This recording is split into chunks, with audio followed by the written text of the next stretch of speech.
चलिए स्टार्ट कर रहे हैं। And where is my pen. Okay, देखिए बीच बीच में बहुत सारे लोग एडमिट होते जाएंगे। कल की तरह ज़्यादा स्टूडेंट तो नहीं है अप्रॉक्सीमेटली, क्योंकि देखिए सुबह मीटिंग इसलिए रखना पड़ा है क्योंकि अभी हम लोग आप लोग चाहेंगे, कमेंट में आप लोग पहले यही देख लेते हैं आप लोग चाहते हैं या नहीं, और आप लोगों को कुछ बेनिफिट हुआ है कल की मीटिंग से या नहीं, वो भी देख लेते हैं। मैं सोच रहा हूँ कि आपको अभी ये मीटिंग अभी 1 से 1.5 घंटा चलेगी। इसके बाद आप लोग क्या चाहते हैं, ग्रुप थ्योरी का भी सेशन रखना चाहिए और लीनियर अलजेब्रा का भी सेशन रात में 7 बजे से रखना चाहिए या नहीं। तो यदि आप लोग चाहते हैं तो आप बता दीजिए, कुछ मिनट में वेट कर लूँगा, जो भी आपका डिसीजन होगा उसी हिसाब से हम चलेंगे, ठीक है। ओके, यदि आपको पसंद आता है तो आप ज़रूर बताइएगा। चलिए ठीक है, कमेंट में बता दीजिएगा आप लोग। और अभी मैं स्टार्ट करने वाला हूँ, तो आप लोगों के कमेंट के बाद ही हम उस पर डिसीजन लेंगे कि आप लोग चाहते हैं या नहीं। ओके, प्लीज़ किसी का माइक ऑन दिख रहा है मुझे तो प्लीज़ ऑफ कर लीजिएगा, ठीक है। और अपने कमेंट्स आप बताते रहिएगा साथ में। चलिए अभी स्टार्ट कर रहे हैं।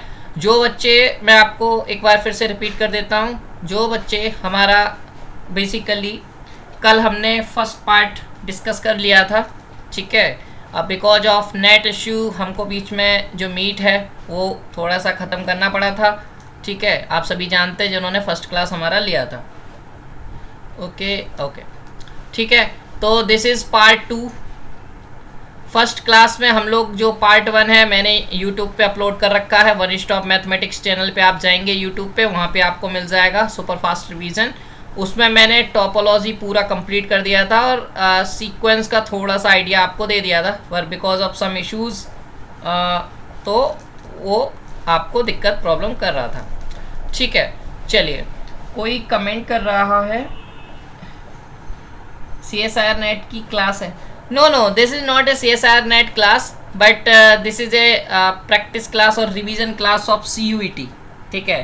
तो if you want to like join us then you can join, otherwise if you, because CSIR NET level तक तो हम नहीं ले जाएंगे, बट हाँ हम IIT एग्जाम लेवल तक तो ज़रूर चीज़ों को करेंगे, ठीक है। तो if you want to join you can join. चलिए स्टार्ट विद सीक्वेंस। मैं शुरू से जो भी बच्चे, क्योंकि कुछ बच्चे बहुत सारे नए भी होंगे, तो मैं शुरू से सीक्वेंस का एक थोड़ा सा अपना फटाफट करते हैं हम लोग, ठीक है। मेरा वॉइस में कोई भी दिक्कत आए आप लोग कमेंट कर सकते हैं, मैं देख रहा हूँ। हाँ ठीक है हिमांशु, वो सब क्वेश्चन सॉल्व कर दी। ओके, सारे क्वेश्चन सॉल्व करेंगे, क्वेश्चन बाद में करेंगे, ठीक है। जो भी बच्चे नए इस वीडियो को देख रहे हैं, हमारा पैटर्न है पहले कॉन्सेप्ट्स हम पूरा रियल का ख़त्म कर ले फटाफट, उसके बाद हम क्वेश्चंस के लिए, देखो मैं आपके लिए पेपर भी लेके आया हूँ 2021, और जो आप कह रहे हैं ना 2027 के एक बच्चे ने मेरे को क्वेश्चन भेजे हैं, सभी करेंगे। 27 का क्वेश्चन पेपर बहुत अच्छा पेपर था, ठीक है। ओके, चलिए सीक्वेंस का स्टार्ट करते हैं फटाफट। सीक्वेंस का आपका भी टाइम वेस्ट नहीं करता हूँ, और इस जल्दी ये सब खत्म करना है, ठीक है। कल मैंने आइडिया दे दिया था फटाफट। देखिए सीक्वेंस कभी भी आपसे कहता है तो सीक्वेंस का मीनिंग क्या है, कैसे सीक्वेंस बनी। तो sequence is like a function क्या, जिसका डोमेन तो हमेशा नेचुरल नंबर रहेगा, बट कोडोमेन जो होता है आपका, कोडोमेन वो आपका नेचुरल नंबर भी हो सकता है, वो आपका रियल नंबर भी हो सकता है, वो आपका रेशनल नंबर भी हो सकता है, वो आपका इंटीजर भी हो सकता है, तो कुछ भी हो सकता है। उसी को हम natural number sequence, real number sequence, rational sequence या इंटीजर सीक्वेंस कुछ भी कहते हैं, सब रियल में कंटेंट करते हैं, इसलिए जनरली लोग इसको रियल सीक्वेंस कहते हैं, ठीक है। इतना क्लियर। ओके, नेक्स्ट जैसे आप सपोज इसको बाउंडेड कोई सीक्वेंस जो है उसको हम बाउंडेड सीक्वेंस कब कहेंगे। मेरा एक बार और कंफर्म कर दीजिए, थोड़ा सा फ़ैन मैंने ऑन कर रखा है इस बार, तो आप ये बताइए कि फ़ैन का कोई वॉइस वगैरह से ब्रेकिंग का तो कुछ नहीं हो रहा है, सब आपको क्लियर चीज़ें हो रही हैं। फ़ैन का कोई आवाज़ आ रहा है, मेरा क्लियर एकदम वॉइस। नो सर, ठीक है, ओके, थैंक यू।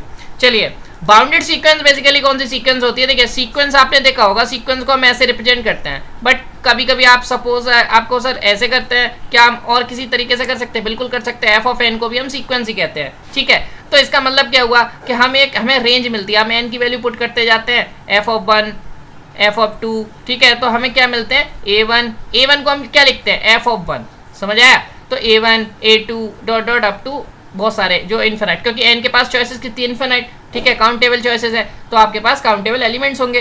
तो हम बाउंडेड कैसे बताते हैं? कोई भी सीक्वेंस को हम बाउंडेड तब कहते हैं जब उसका रेंज ऑफ सीक्वेंस, ठीक है, जब आपकी रेंज जो है वो बाउंडेड होगी, ठीक है। और बाउंडेड कोई भी सेट बाउंडेड क्या होता है? जब उसका लोअर और अपर लिमिट हो उसके अंदर, ठीक है। या फिर अपर लिमिट की बात करें, क्योंकि लिमिट यहाँ इसलिए कह रहे हैं क्योंकि सीक्वेंस है, या फिर आप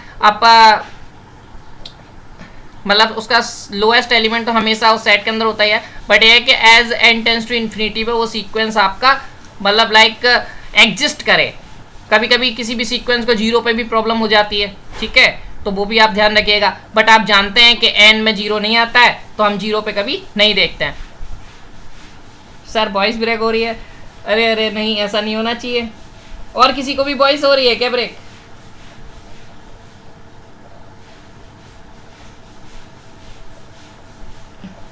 हेलो,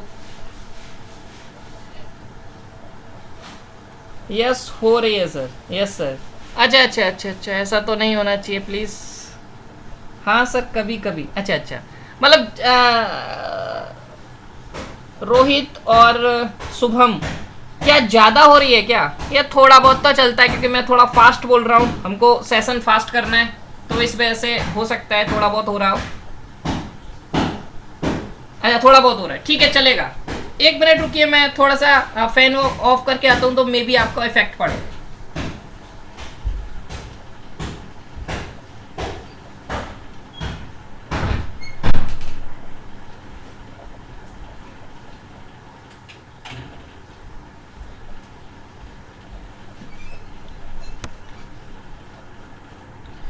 ना थोड़ा सा इफेक्ट पड़ेगा, ठीक है, परेशान मत होइएगा।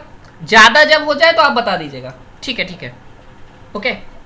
तो चलिए, मैं बात कर रहा था कि बाउंडेड सीक्वेंस, जब भी सीक्वेंस एग्जिस्ट कर जाए, ठीक है, उसको कहते हैं बाउंडेड सीक्वेंस बेसिकली, ओके, ठीक है। सीक्वेंस समझ में आ गई? या फिर आप कह दो कि रेंज उसकी बाउंडेड है तो सीक्वेंस बाउंडेड होती है, रेंज अनबाउंडेड है सीक्वेंस अनबाउंडेड होती है, ठीक है, ओके। आगे बढ़े, चीजें समझ में आ गई। बाउंडेड सीक्वेंस क्या होता है? अब हम आए थे अपना कुछ सीक्वेंस हमने देखा था, जैसा सीक्वेंस होती किस टाइप की है, तो कुछ सीक्वेंस देख लेते हैं। नेचर उनका हम बाद में देखेंगे, राइट।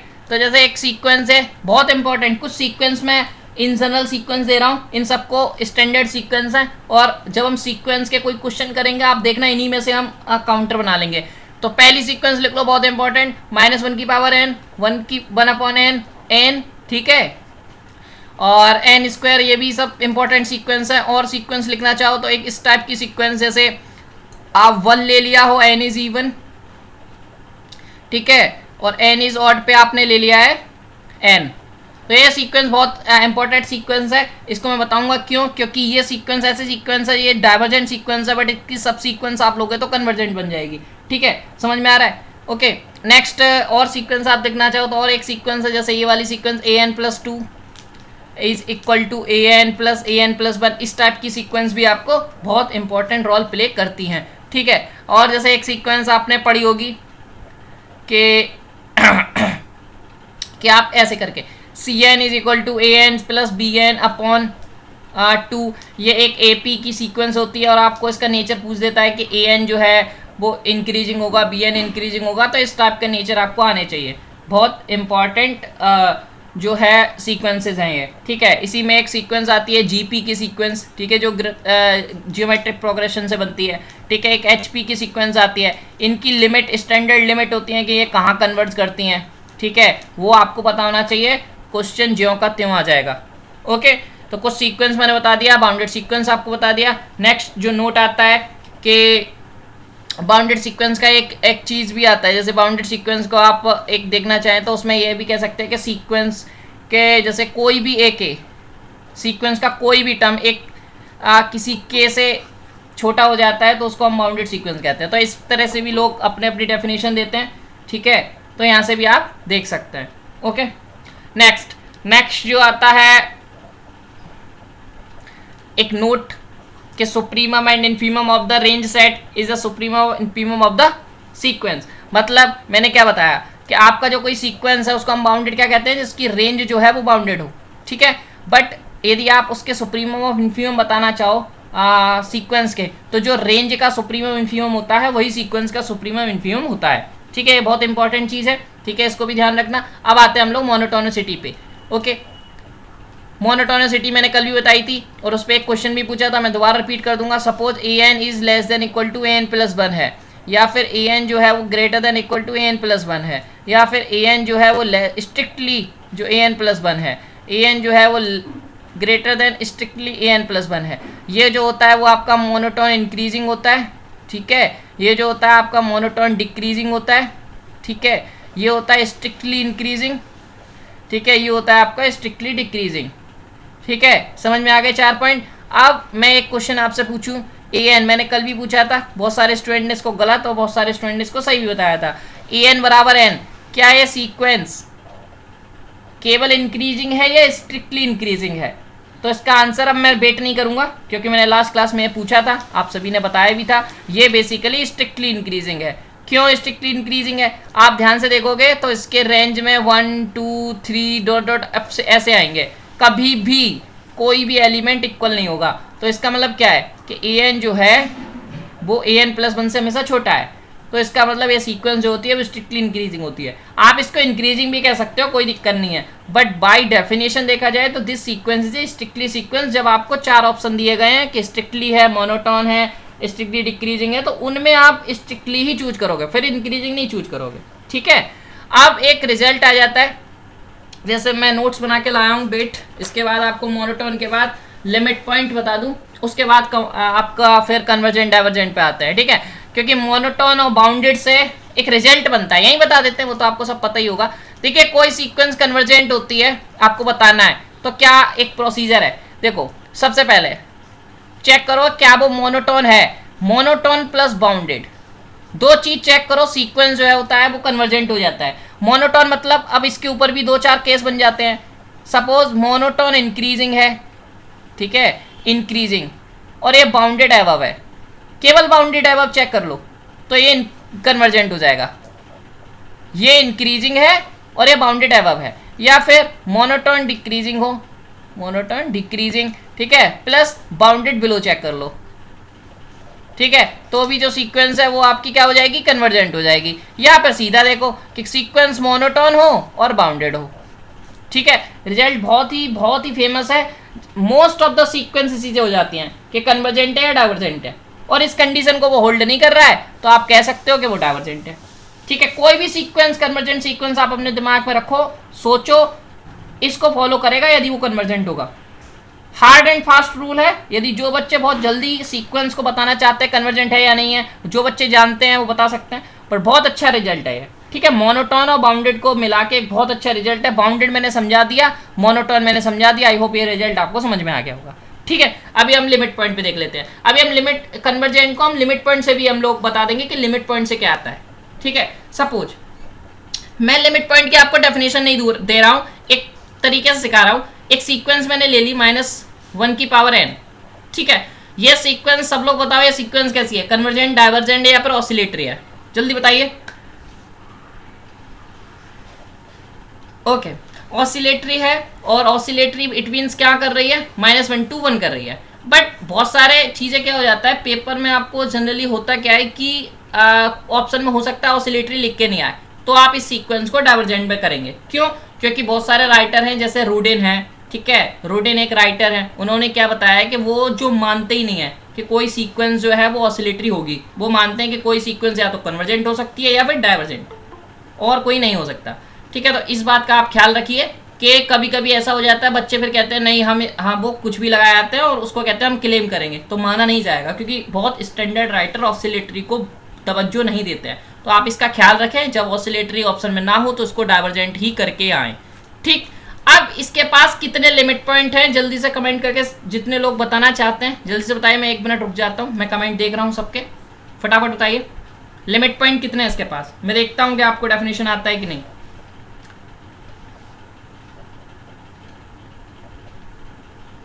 कौन कौन से हैं? 2 तो हैं, ठीक है, कौन कौन से लिमिट पॉइंट हैं?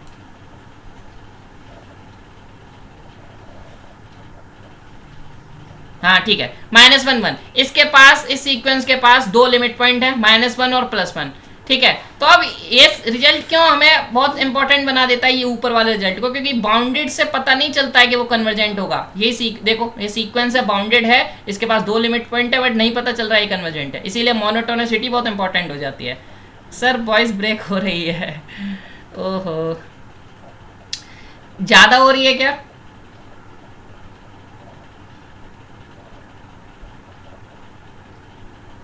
अच्छा रुकिए कुछ करता हूं मैं, वेट ए मिनट।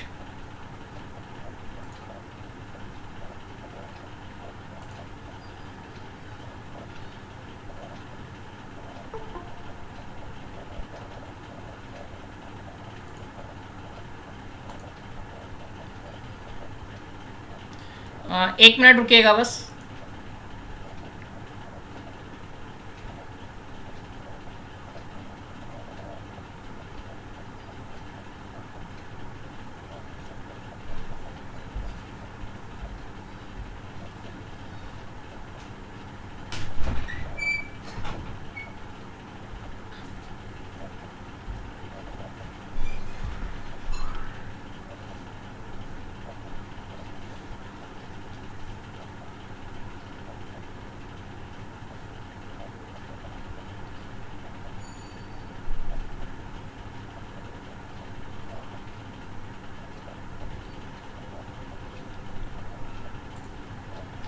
अभी ठीक है?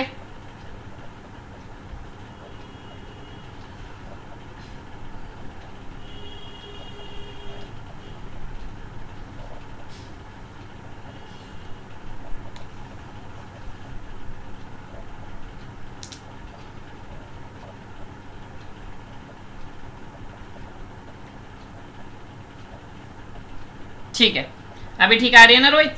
ओके ओके ओके ठीक है।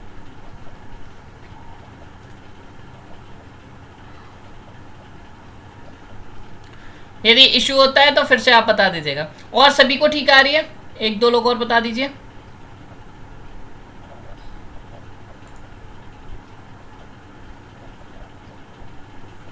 नेहा, मोनी, यदि आप लोग हैं, हाँ ठीक है ओके। फिर से कोई दिक्कत होती है तो आप बता दीजिए। ओके ओके ओके चलिए, तो मैं बता रहा था आपको इस सीक्वेंस के पास 2 लिमिट पॉइंट हैं। तो लिमिट पॉइंट हम निकालते कैसे हैं? देखिए लिमिट पॉइंट सीक्वेंस का निकालना बहुत आसान है। लिमिट पॉइंट है, जैसे इसकी आप सीक्वेंस देखोगे कैसे आएगा, आपको देखा -1 1 -1 1 -1 1, ठीक है। तो सीक्वेंस का लिमिट पॉइंट कैसे निकालते हैं कि कोई भी एक नंबर बार बार रिपीटेड हो infinitely many times, infinitely many times, तो वो उसका लिमिट पॉइंट बन जाता है। तो यदि सीक्वेंस में कोई एक जो रेंज का एलिमेंट है वो बार बार रिपीट हो रहा है इन्फाइनाइटली मैनी टाइम्स, तो वो आपका क्या बन जाता है? वो अब पेन यूज करते टाइम वॉइस ब्रेक ही हो जाती है। अच्छा अच्छा अच्छा, तो वो इसलिए हो रही है क्योंकि मैं थोड़ा फास्ट बोल रहा हूँ, धीरे धीरे आराम से हो जाएगा। ठीक है, आप ट्राई करिए कि आप जब मैं जो समझा रहा हूँ आप ट्राई करिए, जो मैं समझा रहा हूँ वो आपको समझ आ रहा है, ठीक है। और जब जो चीज़ ज़्यादा इंपॉर्टेंट हो वो सुनाई ना दे तो आप फिर यूट्यूब पे वीडियो देख लेना, रिकॉर्डिंग चल रहा है, आराम से आपको मिल जाएगा, सो डोंट वरी। ठीक है, तो आपका क्या करना है, an बेसिकली सीक्वेंस है -1 1 1 1। जब कोई भी एक नंबर या कोई भी रेंज का एक एलिमेंट इन्फिनिटली टाइम्स रिपीट होता है तो उसका लिमिट पॉइंट बन जाता है। आप ध्यान से देखो इस सीक्वेंस में 1 और -1 इन्फिनिटली टाइम्स रिपीटेड है। क्यों? क्योंकि an जो है वो आपका 1 दे रहा है इवन पे और -1 दे रहा है ऑड पे। ठीक है, -1 दे रहा है ऑड पे, तो -1 ऑड पे दे रहा है, इसका मतलब इवन नंबर भी इन्फिनाइट होते हैं, ऑड नंबर भी इन्फिनाइट होते हैं, इसलिए दोनों ही इसके लिमिट पॉइंट है। ठीक है, चलिए आगे बढ़ते हैं। समझ में आ गया लिमिट पॉइंट का कॉन्सेप्ट। अब यहीं से एक कन्वर्जेंट के लिए लिमिट एक कंडीशन बन जाती है कि यदि किसी सीक्वेंस an के पास यूनिक लिमिट पॉइंट है, ठीक है, यदि किसी सीक्वेंस के पास यूनिक लिमिट पॉइंट है तो वो सीक्वेंस जो होती है वो कन्वर्जेंट हो जाती है। ठीक है, बहुत अच्छा रिजल्ट है, तो आप ध्यान रखिएगा। ओके, और दूसरा एक रिजल्ट आता है जो एग्जिस्टेंस ऑफ एक थ्योरम होती है existence of a limit point. उसमें ये कहता है कि यदि कोई बाउंडेड सीक्वेंस है तो उसके पास हमेशा एक लिमिट पॉइंट होगा। ठीक है, तो आप ध्यान रखिए, यदि आपके पास कोई, आप जैसे होता है ना कभी कभी सीक्वेंस दे देता है, उसका लिमिट पॉइंट आपसे कहता है कि क्या होगा, तो आपको 2 तरीके होते हैं, आप फंस जाते हैं, लिमिट पॉइंट निकाल नहीं पा रहे हो, तो आपको फिर ये होता है कि क्या इसके पास होगा भी या नहीं। तो एक ध्यान रखो, उसको चेक कर लो ये बाउंडेड है या नहीं। यदि बाउंडेड है तो हमेशा ही लिमिट पॉइंट होगा। वैसे आप ध्यान देखो तो टॉपो में मैंने एक रिजल्ट बताया था कि एवरी इन्फिनाइट बाउंडेड सेट, तो ध्यान से सुनो कि सीक्वेंस जो है वो एक इन्फिनाइट सेट है, यदि वो बाउंडेड हो जाए तो लिमिट पॉइंट होगा। तो बेसिकली कुछ नहीं है, बोल जानो का ही एक तरीके से आप कह सकते हो, उसी को यूज कर लिया और कुछ नहीं है। ठीक है, समझ में आ गया। सब सीक्वेंस यही होता है कि किसी सब सीक्वेंस क्या है कि सपोज ए एन जो है वो -1 की पावर n है। ठीक है, तो a2n मैंने बना लिया, तो a2n क्या रिप्रेजेंट कर रहा है, एक इवन नंबर की सीक्वेंस को रिप्रेजेंट कर रहा है, और इसमें क्या आएगा 1, 1, डॉट डॉट अप टू 1 ही आएगा। ठीक है, यदि मैं a2n -1 ले लेता हूं तो ये भी एक सीक्वेंस है जिसमें हम ऑड नंबर पे जो टर्म्स लिखे हुए हैं वो हम ले लें, -1, ठीक है। इसका मतलब ये दोनों ही आपकी सब सीक्वेंस है। ओके, और सब सीक्वेंस है दोनों ही। देखिए ध्यान से देखो, ये आपकी सीक्वेंस क्या है, मैं अभी डाइवर्जेंट लेके चलता हूँ। ठीक है, जैसा कि मैंने बताया मैं हमेशा दो ही सीक्वेंस मानता हूँ, डाइवर्जेंट और कन्वर्जेंट, आप ऑसिलेटरी भी कह सकते हो। तो डाइवर्जेंट या सीक्वेंस लेके चलता हूँ, पर इनकी दोनों सब सीक्वेंस आप देखो एक बार, दोनों ही कन्वर्जेंट है। क्यों, इसके पास भी यूनिक लिमिट पॉइंट है, इसके पास भी यूनिक लिमिट पॉइंट है ना। बढ़िया चीज़ कि यदि आपके पास लिमिट पॉइंट का नॉलेज है तो आप डायरेक्टली बता सकते हो कि वो जो सीक्वेंस है वो आपकी क्या होगी, कन्वर्जेंट होगी। ठीक है, तो अब दूसरी चीज, अब ध्यान से सुनना, बहुत सारे लोग अब इसमें फंसेंगे, मैं देखता हूं कैसे। ये जो a2n मैंने निकाला है ये इंक्रीजिंग है या नहीं है, ये बताइए बस। चलिए मैं वेट कर रहा हूं आप लोग के आंसर का, फटाफट बताइए। a2n और a2n -1, या ये इंक्रीजिंग है? यस,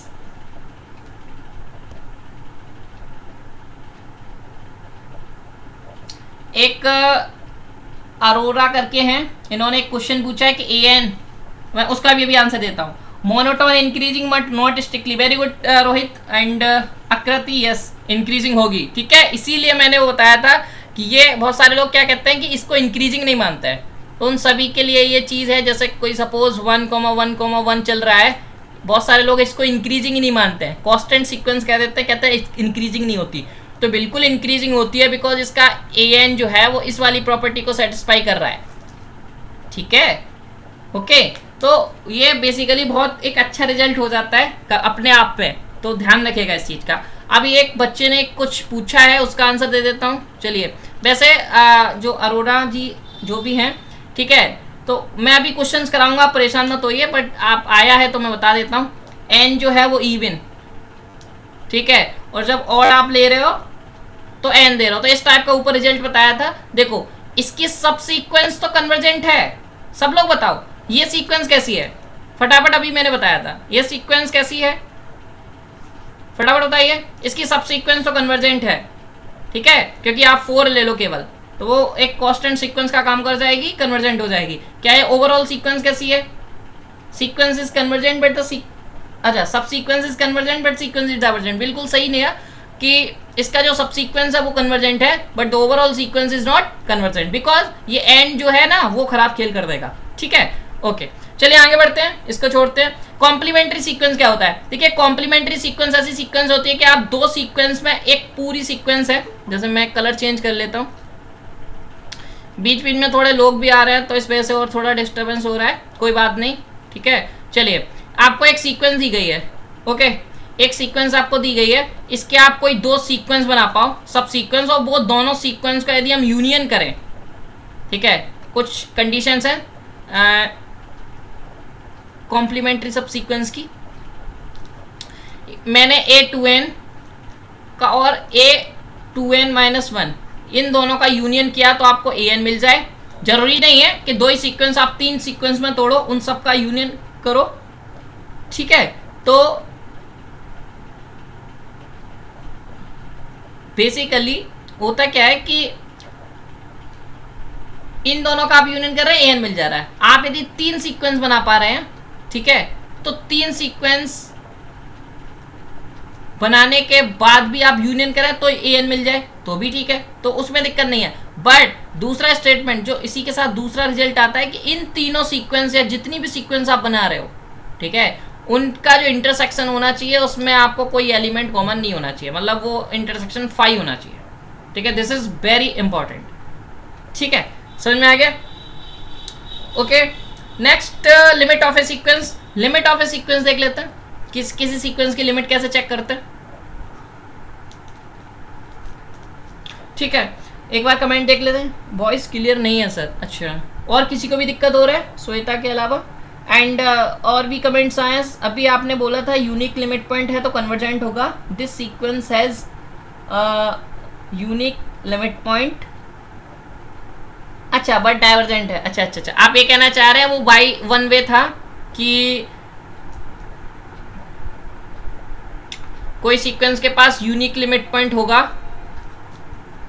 तो वो कन्वर्जेंट नहीं हो सकी, ये कोई गारंटी नहीं है कि यूनिक लिमिट पॉइंट के बाद वो कन्वर्जेंट होगी, राइट? ये कहना चाह रहे हो, है ना? तो आपने एक एग्जांपल दिया था कि 4 है और n है। अच्छा अच्छा, तो जो मैंने बताया था वो रिवर्स आप देख सकते हो। ठीक है, ये सही है, बिल्कुल सही है। ये रिवर्टिबल नहीं होगा, आपको कन्वर्जेंट है तो उसके पास यूनिक लिमिट पॉइंट होगा। ओके ओके, चलिए लिमिट की बात कर लेते हैं। लिमिट जो है बेसिकली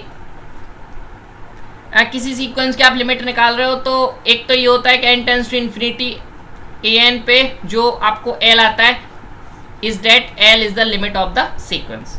ठीक है, दूसरी चीज एक सीक्वेंशियल डेफिनेशन भी आप देख लीजिए कि मैं आप लोगों ने पढ़ा होगा, मैं सिंपली लिख देता हूँ कि यदि an माइनस l आप ले रहे हो, ठीक है, तो वो एप्सिलॉन से लेस देन एप्सिलॉन होना चाहिए whenever n is greater than equal to m for all n कर दो where m is any natural fixed natural number.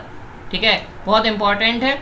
ठीक है, तो ये बहुत इंपॉर्टेंट चीज हो जाती है कि an minus L modulus of an minus L is less then epsilon for all n। ये जो n है ना, ये n और ये m, ये m जिस दिन आप चूज करना सीख गए आप सीक्वेंशियल डेफिनेशन पे कमांड कर लोगे, तो इस m पे आपको फोकस करना है। ठीक है, उसके बाद आपको n पे करना है।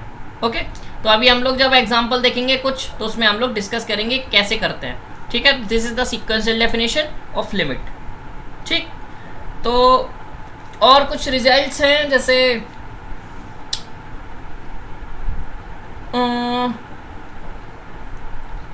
ओके, एक रिजल्ट है जो अभी मैं ऊपर कह रहा था, सभी मैं कहूँगा ये होता क्यों नहीं है। यूनिक लिमिट पॉइंट के साथ एक बाउंडेड सीक्वेंस होना चाहिए। अभी मैंने देखा जो रिजल्ट है, शायद मैंने बाउंडेड वहाँ बोलना भूल गया। ठीक है, तो बाउंडेड यदि सीक्वेंस है उसके पास यूनिक लिमिट पॉइंट है तो वो कन्वर्जेंट होगा। ठीक है, ओके, और लिमिट ऑफ कन्वर्जेंट सीक्वेंस, ठीक है वो तो ठीक है। ओके, जैसे एक रिजल्ट यहाँ से भी आप इम्प्लाई कर सकते हो कि आपके किसी भी सीक्वेंस है वो an has more than one limit point, more than one limit point. कोई भी सीक्वेंस लिमिट पॉइंट एक से ज़्यादा रख सकती है, बट किसी भी सीक्वेंस के पास an हैज यूनिक लिमिट। तो यदि कोई an है उसकी जो लिमिट होगी तो वो यूनिक होगी। ठीक है, पर लिमिट पॉइंट उसके पास एक से ज़्यादा हो सकते हैं। जैसे हमने एक सीक्वेंस देखा था -1 की पावर n, तो उसके पास क्या था, एक से ज़्यादा लिमिट पॉइंट थे। ठीक है, ओके, अभी एफ डी बाउंडेड ये तो मैंने बता दिया है, और सारे चीज़ जो हैं ये भी बता दिया, ये भी बता दिया। ठीक है फ्रेंड्स, मैं नोट्स बना के लाया हूँ तो मैं चेक कर ले रहा हूँ, कुछ रह तो नहीं जाता है। आप लोग बता दीजिए यदि कोई पॉइंट रह गया हो, फिर हम लोग अपना लिमिट एडवांस थोड़ा जो है सीक्वेंस को थोड़ा और एक्सटेंड करेंगे, फिर एडवांस पे आएंगे लिमिट सुपीरियर इन्फीरियर पे। एक बार देख लेता हूँ कोई इंपॉर्टेंट रिजल्ट आपसे छूट ना जाए मेरे से। ठीक है, okay okay okay okay okay, ये सब बता दिया मैंने। ठीक है, converges differently then limit can't converge. Okay, एक बहुत अच्छा सीक्वेंस है, देखो मैं बता देता हूँ। एक जैसे मैंने अभी आपको बताया था कि कॉम्प्लीमेंट्री सब सीक्वेंस। ठीक है, तो कॉम्प्लीमेंट्री सब सीक्वेंस के ऊपर एक बहुत अच्छा रिजल्ट है। सपोज a2n-1 एक सीक्वेंस है और एक 2n है। ठीक है, सपोज ये लिमिट जो है, इसकी जो लिमिट है कन्वर्ज करती है, ये l पे करती है और ये m पे करती है। ठीक है, तो यदि कोई दो सब सीक्वेंस हैं और जो कॉम्प्लीमेंट्री हैं वो अलग अलग लिमिट पे कन्वर्ज करती हैं, तो आप इम्प्लाइज कर सकते हैं और ये दोनों इक्वल नहीं है। ठीक है, तो आप क्या कहेंगे कि an जो आप an है वो कन्वर्ज नहीं करेगी, डजेंट कन्वर्ज। ठीक है, ये बहुत अच्छा रिजल्ट है। यदि आपको किसी सीक्वेंस को कन्वर्ज नहीं प्रूव करना है तो उसकी सब सीक्वेंस 2 बनाओ, उनको अलग अलग कर दो, और यहाँ से ये आप ऐसे कह सकते हो कि ये रिजल्ट यहाँ से आया कि an के पास यूनिक लिमिट होती है। ठीक है, हाँ हाँ वो तो होता ही है जब कन्वर्ट, बिल्कुल बिल्कुल रोहित, बिल्कुल ठीक है आपका, ठीक है, बिल्कुल बिल्कुल। रोहित कह रहे हैं कि यूनिक लिमिट होती है और फाइनाइट, यदि इनफाइनाइट हो गया तो फिर तो कोई मतलब नहीं रह जाएगा ना। ठीक है, फिर तो उसकी एग्जिस्टेंस को ही खतरा है, राइट, कोई दिक्कत नहीं है। ओके, अभी हम बात करते हैं लिमिट सुपीरियर पे। यदि कुछ रह जाता है आप लोग मेंशन कर देंगे तो मैं लिमिट सुपीरियर, लिमिट सुपीरियर क्या होता है ध्यान से समझिए इस चीज को। सपोज आप एक bn सीक्वेंस लिया है आपने, ठीक है, तो आपको क्या करना है, bn तो मैं लिमिट सुपीरियर के लिए यूज कर लूंगा, रुको। आप एक सीक्वेंस लो an, ठीक है, an किस टाइप के एलिमेंट्स होंगे, a1 a2 डॉट डॉट अब इस टाइप के एलिमेंट्स होंगे। मैं ध्यान से, अब ध्यान से सुनना आप, मैं b1 एक लिया हूँ और सुप्रीमम निकालना चाह रहा हूँ पूरी सीक्वेंस का an का, सुप्रीमम ऑफ an, जिसमें किस टाइप के एलिमेंट्स हैं, ध्यान समझिएगा। जिसको अभी तक लिमिट सुपीरियर और लिमिट इन्फीमम में कंफ्यूजन है, ध्यान समझ लीजिए कैसे निकालते हैं, एक आइडिया दे दूंगा। तो a1 a2 dot dot up to कोई भी सीक्वेंस है उसका सुप्रीमम आपने निकाला, एक b1 फिक्स कर लिया, ठीक है। अब सपोज उसका सुप्रीमम a1 है, मैंने a1 को हटा दिया, ठीक है, a1 को हटा दो, जो उसका सुप्रीमम है उसको हटा दो, फिर b2 low, b2 is again the supremum of, suppose इसका जो है a1 एक कम कर दो, फिर उसमें देखो कि सुप्रीमम क्या आ रहा है आपका, ठीक है। तो उसमें सपोज मैं a2 से स्टार्ट करता हूँ तो a2 a3 dot dot sequence, ठीक है। ऐसे ही आप जब आगे ले जाओगे तो आपको एक सुप्रीमम्स का आपको कलेक्शन मिलेगा, ठीक है। तो सपोज मैं एक s है उसको सुप्रीमम का कलेक्शन लेता हूँ, b1 b2 dot dot up to बहुत सारे कलेक्शन को सुप्रीमम बना देता हूँ, ठीक है। जो भी सुप्रीमम आपके आए हैं b1 b2 b3 dot dot जो भी है उनका कलेक्शन बना लिया। इन सब का आपको लेना है इन्फीमम, क्या लेना है, इन्फीमम। तो लिम सुप, इसको कहते हैं lim sup is equal to the infimum of S is equal to जो भी आएगा वो आपका क्या हो जाएगा, लिमिट सुपीरियर हो जाएगा, ठीक है। समझ में आ गया, किसी को कोई दिक्कत,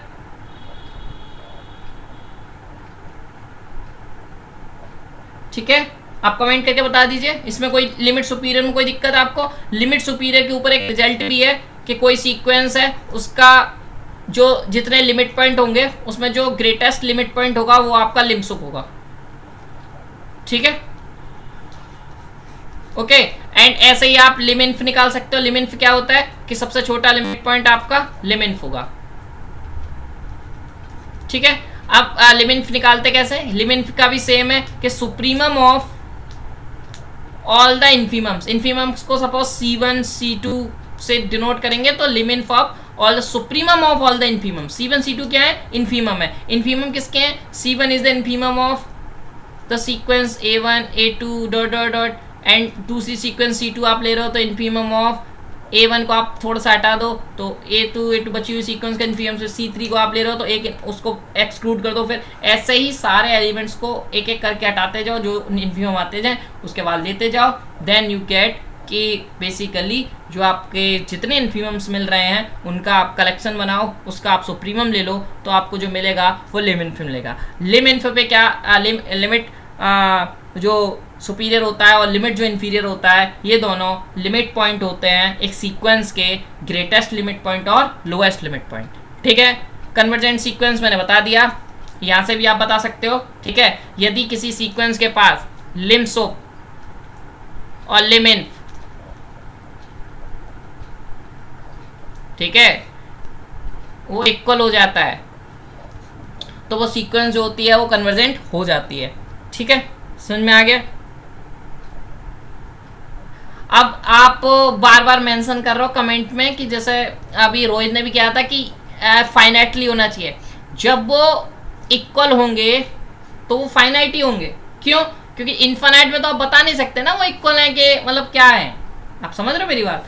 तो जब आप ऐसी बातें करते हो तो यहाँ पे कॉमन रहता है कि फाइनाइट ही एग्जिस्ट हो रही है, ठीक है। इनफाइनाइट में तो वह एग्जिस्टेंस बनती ही नहीं है, वो तो फिर डाइवर्जेस है, ओके। जब आप कन्वर्जेंट की बात कर रहे हो तो सब चीजें फाइनाइट में बात हो रही है, ओके। जो लिमिट एग्जिस्ट कर रही है या फिर कोई लिमिट पॉइंट बन रहा है तो वो आपका फाइनाइट बन रहा है, राइट, ओके। तो उसका आप परेशान मत होइएगा, वो एक लिमिट ही है जिसको हम एल कह सकते हो, तो लो ऑफ फाइनाइट बेसिकली, ठीक है। ठीक है, इतने में किसी को कोई दिक्कत हो तो बता दो, फिर हम लोग हमने आपको डाइवर्जेंस बताई दिया, ऑसिलेटरी बताई दिया, ठीक है, ये सब हो गया आपका। नेक्स्ट कॉची सीक्वेंस पे आ रहा हूं।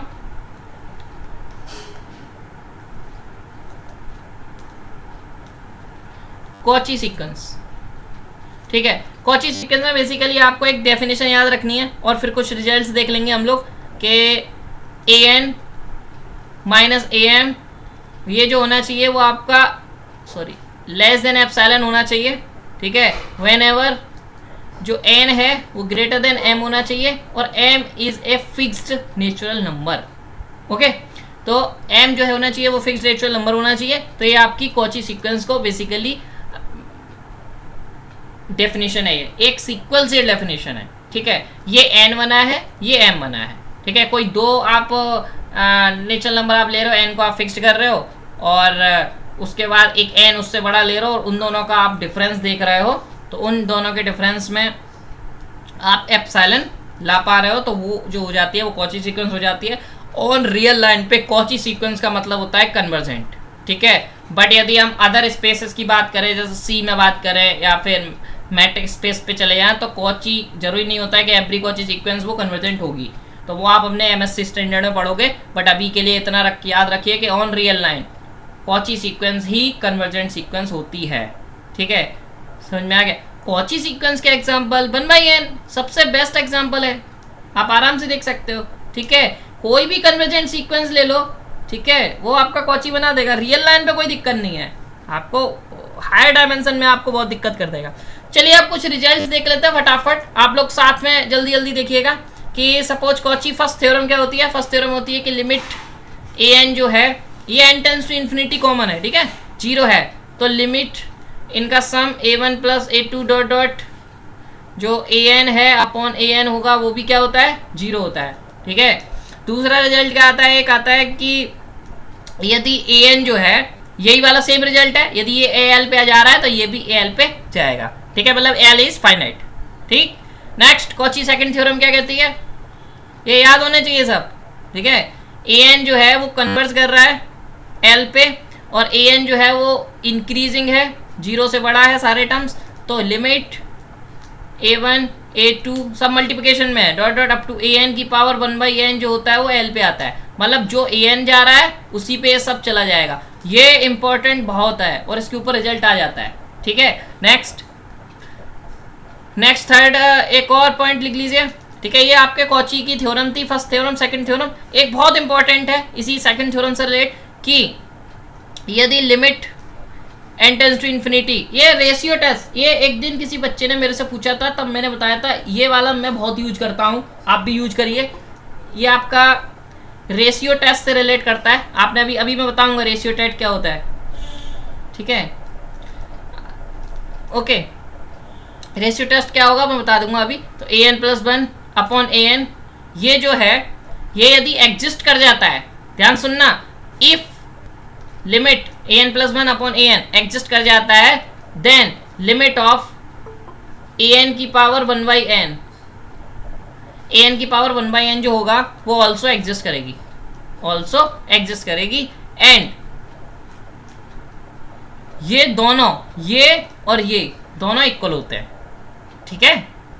यदि लिमिट एग्जिस्ट करेगी तो दोनों जिस लिमिट पे एग्जिस्ट कर रहे हैं वो दोनों की लिमिट इक्वल है। मतलब क्या हुआ कि यदि आप इसकी सपोज कोई सीक्वेंस दे रखी है कि फैक्टोरियल n की पावर 1/n, आपको निकालना है कि ये, अब आपको समझ नहीं आ रहा करें कैसे भाई, तो सिंपल आपको कुछ नहीं करना, 1/n हटाओ, an को इसे मानो और ये वाला लगा दो, इसकी जो लिमिट आएगी वही इसकी लिमिट होगी, सिंपल, ठीक है, बहुत इंपॉर्टेंट हो जाता है, ठीक है। चलिए समझ में आ गया। नेक्स्ट आता है सिजारो थ्योरम। सीक्वेंस की जितनी थ्योरम है आपको फिंगर टिप्स होना चाहिए वरना नहीं आएगा, ठीक है। तो सिजारो थ्योरम देख लेते हैं, मैंने सीटी कहता हूं इसको, ठीक है। सिजारो थ्योरम कहती क्या है कि लिमिट an जो है वो यदि a पे जा रहा है, देन bn, नहीं देन यहां नहीं अभी,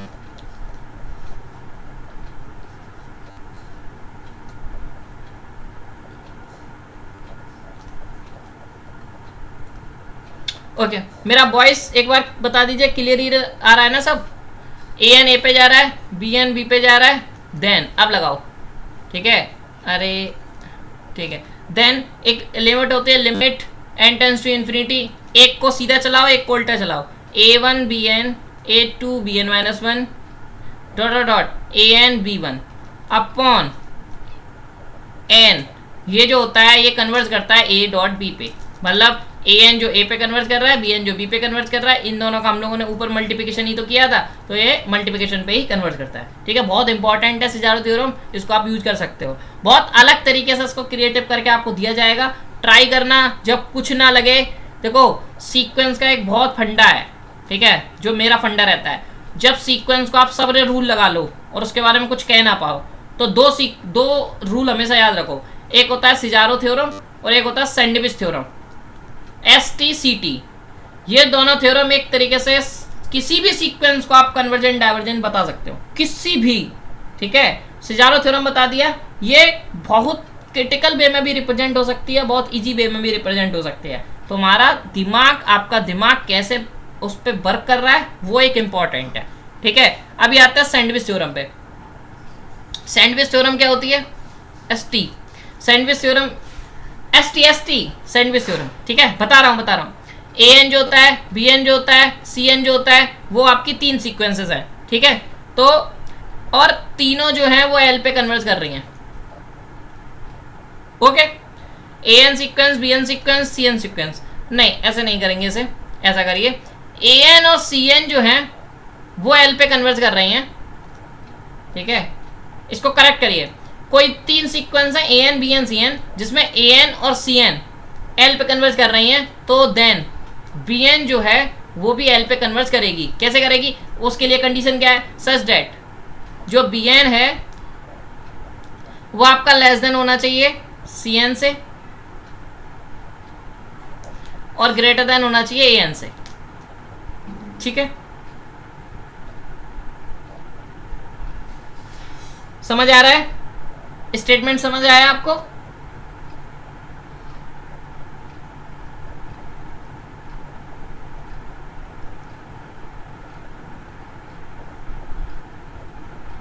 ठीक है, ओके।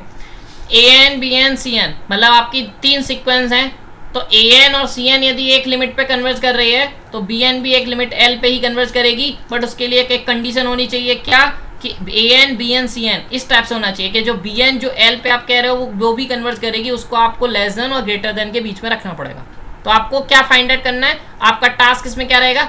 AN और CN को फाइंड आउट करना है, ठीक है। तो उस पर आप बता पाओगे, ओके। तो जैसे जैसे बहुत सारी सीक्वेंस होती हैं, आप बनाने के ट्राई करना, ठीक है। अभी मैं करूंगा तो फिर दिक्कत हो जाएगी, तो इस वजह से नहीं कर रहा हूँ, ओके। सो सैंडविच थ्योरम हो गया। नेक्स्ट रिजल्ट आपका, ठीक है, ये हो गया। बहुत अच्छे रिजल्ट्स हैं ये, ओके। चलिए कुछ रिजल्ट्स, जैसे सपोज AN जो है वो A पे कन्वर्ट कर रहा है, this implies that AN square जो होगा वो A पे स्क्वायर पे कन्वर्ट करेगा, ठीक है। तो इस टाइप के भी रिजल्ट्स होते हैं, तो ये भी आप ध्यान रखिएगा, ओके ओके, ठीक है। एक बहुत सिंपल सा रिजल्ट है, आप यदि जिन बच्चों ने टेस्ट सीरीज दी है या प्रैक्टिस टेस्ट दी है उसमें बहुत ज़्यादा यूज हुआ होगा ये वाला रिजल्ट, कि यदि limit n tends to infinity AN+1 upon AN ये जो है वो L पे जा रहा है, ठीक है, और L जो है वो लेस देन 1 है, ठीक है। तो यहाँ से आप इम्प्लाइज कर देते हो कि AN जो है, लिमिट AN वो 0 होती है। बहुत इंपॉर्टेंट रिजल्ट है ये, ध्यान रखना। आप कोई सीक्वेंस आपको दी गई है, आप AN+1 अपॉन AN निकालो, उसकी लिमिट निकालो L जो आ जाए, यदि निगेटिव है या लेस देन 1 है या 0, मतलब लेस देन 1 होनी चाहिए, तो वो क्या हो जाता है, उससे एक इम्प्लीकेशन हो जाता है कि AN की लिमिट जो है वो 0 है। बहुत सारे केसेस में ये आपसे पूछा जाएगा जिसमें AN की लिमिट निकालना आपके लिए इतना आसान नहीं होगा, तो एक सीधा रिजल्ट आता है कि AN+1 अपॉन AN निकालो, लिमिट निकालो, वो लेस देन 1 है, तो लिमिट AN 0 होता है, ठीक है। चलिए अभी सीरीज पे आ जाते हैं, खत्म, ठीक है। सीरीज देख लेते हैं। सीरीज बेसिकली सीरीज का रिप्रेजेंटेशन जो होता है वो AN से होता है, ओके। पहले बताओ सीक्वेंस में कुछ भी आपको कोई डाउट हो तो बता देना, मैं देख लूंगा, यदि कभी किसी का कमेंट रहा तो बता दूंगा, वरना सुपर फास्ट स्पीड में चल रहा है, अभी फ्लो बन गया है, आवाज़ भी सही आ रही है, चलने दो, ठीक है। कोई किसी का डाउट होगा तो मैं देख लूँगा।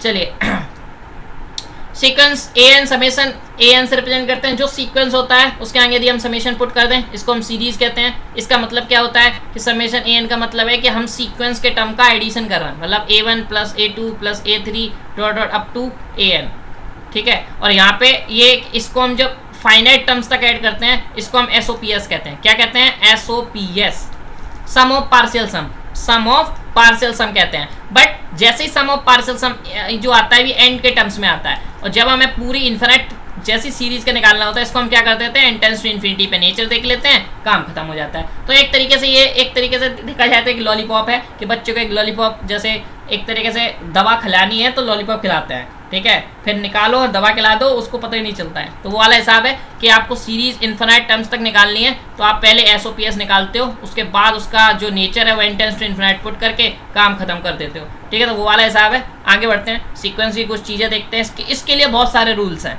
ठीक है, तो उसको हम देखते हैं। Sequence of part convergent series, देखो कन्वर्जेंट सीरीज दिखाने के लिए बहुत सारे टर्म्स हैं, आएंगे आराम से, ठीक है। तो यही है सेम, यदि कोई सीक्वेंस कन्वर्जेंट, पहले लिख लेता हूँ कन्वर्जेंट सीरीज, ठीक है। सबसे पहले समेशन 1/n, बहुत फेमस बहुत फेमस बहुत फेमस, ठीक है, कि क्या कि ये सीरीज जो होता है वो डाइवर्जेंट होता है, बहुत फेमस। आधे से ज़्यादा 50% बच्चा करके तो सही आता है, बट 50% बच्चा इसको गलत करे आता है, क्योंकि वो कंफ्यूज रहता है कि 1/n सीक्वेंस में कन्वर्जेंट होती है कि सीरीज में। तो ध्यान रखिए, सीरीज में डाइवर्जेंट, सीक्वेंस में कन्वर्जेंट है, ठीक है। तो इसमें बस ऐसे ध्यान रख सकते हो कि सीरीज में आप सीक्वेंस में कॉची वाला लगाते हो ना, तो कॉची है तो कन्वर्जेंट है, ठीक है। 1/n समेशन में होगा तो कॉची फॉलो नहीं करता है, बट सीक्वेंस में होगा तो कॉची फॉलो करता है, ठीक है। तो ऐसे आप याद कर सकते हो, ठीक है। ये कहीं पे भी जाओगे आपको अलग से ये स्टेटमेंट दिखाता है। चलिए कन्वर्जेंट सीरीज क्या होता है उसको आप देख लेते हैं एक तरीके से। यदि हम समेशन an को हम कन्वर्जेंट कहते हैं, कब कहते हैं? जब इसका partial sum, suppose partial sum को SN कहूँ, SN basically A1 plus A2 dot dot up to AN तक, यदि इस सम को हम पार्शियल सम कहें तो sum of the partial sum of, ये पार्शियल सम किसका है? ये सीरीज का है, ठीक है। इज कन्वर्जेंट इफ, क्या कि ये जो पार्शियल सम आ रहा है, जैसा मैंने बताया, इसको इन्फिनाइट पे टेंस करा देते हैं SN को, तो ये आपको एक फाइनाइट क्वांटिटी दे दे, ठीक है। S is a finite number something, तो यदि ये एग्जिस्ट कर जाता है या फिर एग्जिस्ट कर जाए तो ये क्या हो जाता है? आपका कन्वर्जेंट हो जाता है, ठीक है, समझ में आ गया। और एस को हम क्या कहते हैं? S is a sum of series, ठीक है, ऐसे भी हम कहते हैं उसको। तो हम इसको लिखते कैसे हैं? यदि हम लिखना चाहें, S is equal to the summation of AN, okay, समझ में आ गया। यदि ये एस जो है वो डाइवर्ज कर जाता है तो सीरीज डाइवर्जेंट हो जाती है, ठीक है, समझ में आ रहा है। और यदि किसी दो लिमिट के ऊपर यदि ऑसिलेटरी को आप बात करोगे तो किसी दो लिमिट के लिए वो ऑसिलेट्स करता रहेगा कि आपका जो समेशन है वो दो लिमिट के बीच में ऑसिलेट कर रहा है, तो आपका वो डाइवर्जेंट हो जाएगा, ठीक है। जैसे मैं बात करूं, एक सीक्वेंस बात करूं जो आप ऑसिलेट की बात कर रहे हो कि कैसे होता है सर, कि -1 की पावर n, ठीक है, इसमें तो नहीं करेगा, हाँ, बट ऐसे कर लो ना, सिंपल समेशन -1 की पावर n, ठीक है, समझ में आ रहा है। एक बहुत सिंपल रिजल्ट, यदि सीक्वेंस, ये बहुत याद रख लो, समेशन AN, यदि सीक्वेंस को कन्वर्जेंट होना है तो एक नेसेसरी कंडीशन बता देता हूं कि AN को 0 होना पड़ेगा। Limit n tends to infinity AN tends to 0, यदि ये हो गया तो आप इंप्लाई कर सकते हो कि वो कन्वर्जेंट हो सकती है, मे और मे नॉट। यदि ये 0 नहीं हुआ तो सीधे इंप्लाई करोगे नॉट कन्वर्जेंट, मतलब लिमिट AN 0 हो गई तो आप क्या कहोगे? कन्वर्जेंट मे और मे नॉट, मतलब कन्वर्जेंट होने की उसकी जो पहली कंडीशन है वो तो ट्रू है, ठीक है, तो उसमें क्या हो जाएगा? डाइवर्जेंट भी हो सकती है और कन्वर्जेंट भी हो सकती है। बट यदि 0 के इक्वल नहीं गया तो डायरेक्ट बोलो नॉट कन्वर्जेंट, ठीक है। किस कोई बच्चा कह रहा है सर वॉइस नहीं आ रही है, और बच्चे बताइए प्लीज एक बार जल्दी फटाफट।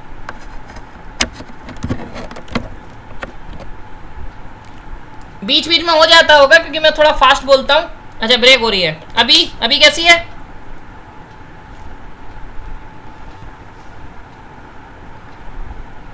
ओके, ठीक है, ओके ओके ठीक है, ओके समझ आ गया। ये कंडीशन बहुत इंपॉर्टेंट है कि ए एन यदि जीरो पे नहीं जा रहा है नॉट कन्वर्जेंट, यदि जीरो पे जा रहा है मे और मे नॉट कन्वर्जेंट, कन्वर्जेंट हो भी सकती है डाइवर्जेंट भी हो सकती है। समझ में आ गया। अभी आता है बहुत इंपॉर्टेंट टेलीस्कोपिक सीरीज। देखो बहुत सारे आपने देखा होगा क्वेश्चन ऐसे आते हैं कि सम ऑफ सीरीज निकालो, सम ऑफ सीरीज निकालो, जैसे समेशन 1/n n+1, इस टाइप की सीरीज आपने देखी होंगी। तो इस टाइप की सीरीज को हम कहते हैं टेलीस्कोपिक सीरीज। तो कैसे निकालते हैं, ठीक है, टेलीस्कोपिक सीरीज में थोड़ा नाम ऐसे उड़ा के लिख दिया है, ठीक है। कोई सीक्वेंस है, ठीक है, इसको हम एक तरीके से डिफाइन कर लें किसी सम में या फिर in the form of some, जैसे एक तरीके से मतलब जैसे इसको खोलें, इसी के ऊपर बता देता हूँ, वैसे थोड़ा सा टाइम ज़्यादा लग जाएगा, कम टाइम में ज़्यादा आउटपुट ले लेते हैं। इसको हम जब खोलेंगे तो 1,2 + 1,2,3 + 3,4। तो ध्यान से देखो नीचे सभी टर्म्स में जो डिफरेंस है, the difference of between the terms is same. इस टाइप की सीक्वेंस को हम टेलीस्कोपिक सीरीज कहते हैं, ठीक है, समझ आया, ठीक है। यदि इसमें सपोज 2 का डिफरेंस होता तो हम क्या करते हैं, 2 का मल्टीप्लाई ऐसे करके कर लेते हैं, ठीक है। समझ आया कि डिफरेंस जो होना चाहिए, मतलब मेन कॉन्सेप्ट ये है कि सब जरूरी नहीं है कि यहाँ पे 1 डिफरेंस हो, 5 भी हो सकता है, 4 भी हो सकता है, 3 भी हो सकता है, कुछ भी हो सकता है, बट इसमें जितना है उतना ही इसमें आप लगा पाओ। तो ये मतलब सभी जगह सेम होना चाहिए, तब हम कहते हैं टेलीस्कोपिक है, वरना नहीं होगी, ठीक है, समझ आ गया, ओके। नेक्स्ट ओके कुछ टेस्ट है उससे पहले सीरीज ऑफ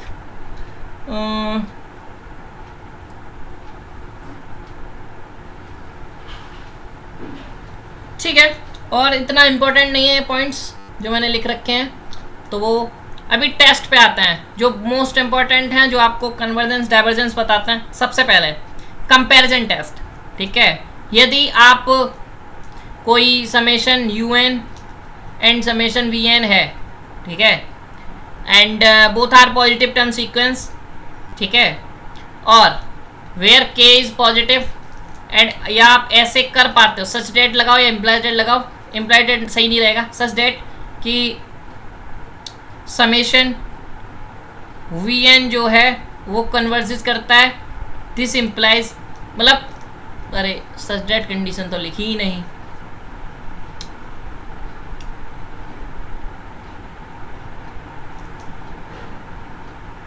ओके एक कंडीशन आप बना लो, UN जो है वो लेस देन इक्वल टू होना चाहिए K VN के, ठीक है। तो इसमें क्या होता है कि यदि मैं ऐसे ही बता दे रहा हूँ, यहाँ K हटा दो, यदि आप वैसे ही UN जो है वो less than equal to VN है, ध्यान से सुनना आप, बहुत सिंपल सा रिजल्ट बता देता हूँ। यदि बड़ी देखो यहाँ पे बड़ी सीक्वेंस क्या है, ये है, छोटी सीक्वेंस ये है, ये छोटी है, ध्यान सुनना, अब मैं जो बोल रहा हूँ ये बड़ी है।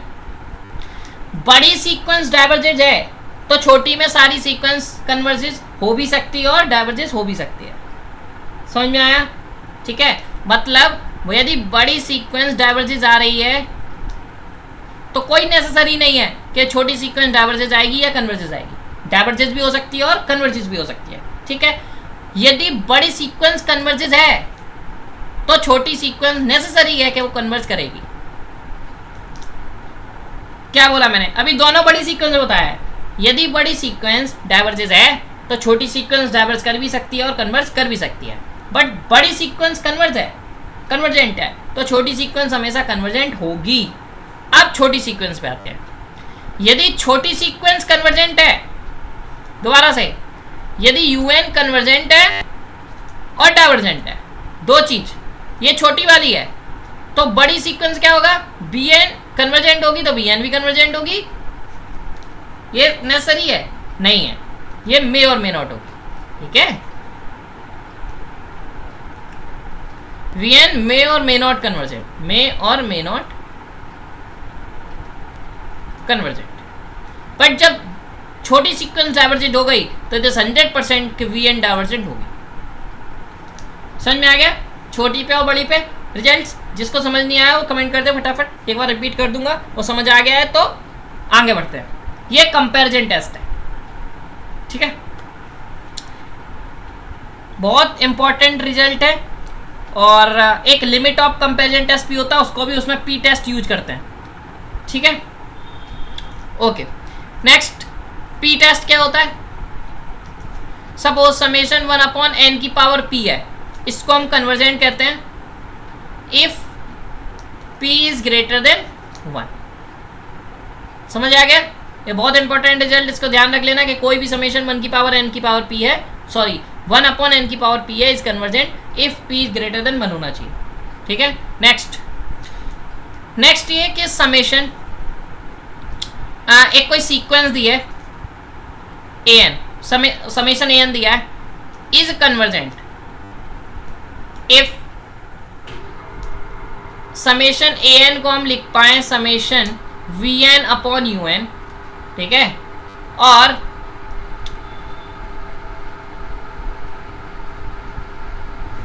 ये कन्वर्जेंट होगी इफ, कब होगी कि limit of n tends to infinity v n upon u n is converges to L which is non-zero finite quantity। ठीक है, एंड समेशन, इसके बाद मतलब देन कर सकते हो, देन ठीक है कि un और and summation vn have same nature. ठीक है, क्या मैंने कह रहा हूं, ए एन इज कन्वर्जेंट, यदि मैं कहना चाहता हूं तो उसको मैं एक तरीके से लिख पा रहा हूं कि ए एन बराबर b n upon u n. ठीक है, b n upon u n लिख पा रहा हूं। B n upon u n पे अब कंडीशन क्या है, यदि हमें उसको कन्वर्जन कहना है कि limit of b n upon u n जो होना चाहिए वो नॉन जीरो फाइनाइट क्वांटिटी होनी चाहिए, और उसके बाद क्या होगा, यू एन और बी एन का नेचर सेम हो जाता है, मतलब यू एन सीरीज और बी एन सीरीज, यदि यू एन कन्वर्जेंट हुआ तो बी एन भी कन्वर्जेंट होगा, उसके बाद ये भी सब कन्वर्जेंट हो जाएगा, यदि वो डाइवर्जेंट हुआ तो फिर डाइवर्जेंट हो जाएगा। ठीक है, नेक्स्ट आगे बढ़ते हैं। If limit sorry summation a n is convergent series, ठीक है, और पॉजिटिव टर्म्स जिसमें ए एन जो है वो पॉजिटिव टर्म्स है, then summation a N upon 1 plus A N जो होता है वो भी कन्वर्जेंट होता है। बहुत इंपॉर्टेंट रिजल्ट है, बहुत इंपॉर्टेंट। ठीक है, अभी आते हैं Cauchy nth root. Cauchy nth root क्या कहता है, समेशन ए एन भी है पॉजिटिव, ये सब पॉजिटिव टर्म की सीरीज है, तो लिमिट ए एन की पावर 1 बाई एन जो है, यदि वो एल पे जा रहा है, ये वही वाला है जो अभी मैंने रेशियो टेस्ट से आपको इम्प्लीकेशन किया था। ठीक है, तो limit of a n is equal to l, then यदि हमें बताना है तो limit summation a n converges if l is less than 1, diverges if l is greater than 1, और टेस्ट फेल तब हो जाता है जब एल बराबर 1 आ जाता है। ठीक है, सिमिलरली बेसिस पे एक रेशियो टेस्ट है। ठीक है, रेशियो टेस्ट क्या कहता है,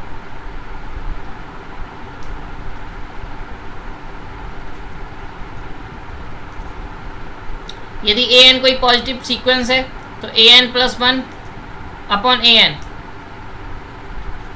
limit of N tends to infinity A N plus 1 upon A N जो है वो एल देती है। एल यदि लेस देन 1 है तो कन्वर्जेंट, ग्रेटर देन 1 है डाइवर्जेंट, और बराबर 1 आ जाए तो टेस्ट फेल। ठीक है, सेम चीज है कि रेशियो टेस्ट क्या कहता है, यदि कोई समेशन ए एन दिया गया है, ए एन कोई पॉजिटिव सीक्वेंस है, पॉजिटिव रियल नंबर की सीक्वेंस है, तो A N plus 1 upon A N का लिमिट जो है वो एल आएगा, और एल लेस देन 1 होता है तो कन्वर्जेंट, ग्रेटर देन 1 होता है डाइवर्जेंट, और इक्वल 1 होता है तो टेस्ट फेल। इसके बाद आता है लेबनिज टेस्ट। ठीक है, लेबनिज टेस्ट क्या कहता है, बेसिकली ये एक अल्टरनेटिंग टेस्ट है, अल्टरनेटिंग सीरीज, यदि कोई अल्टरनेटिंग सीरीज है तो यस यदि आप ए एन को ऊपर रख रहे हैं तो ग्रेटर देन पे होगा। मैंने मैंने ए एन प्लस 1 को रखा है, ठीक है, इसलिए मैं लेस देन पे लेता हूँ। आप उल्टा ले रहे हो तो ग्रेटर देन पे ले सकते हो, कोई दिक्कत नहीं। ओके, अल्टरनेटिंग सीरीज क्या कहती है,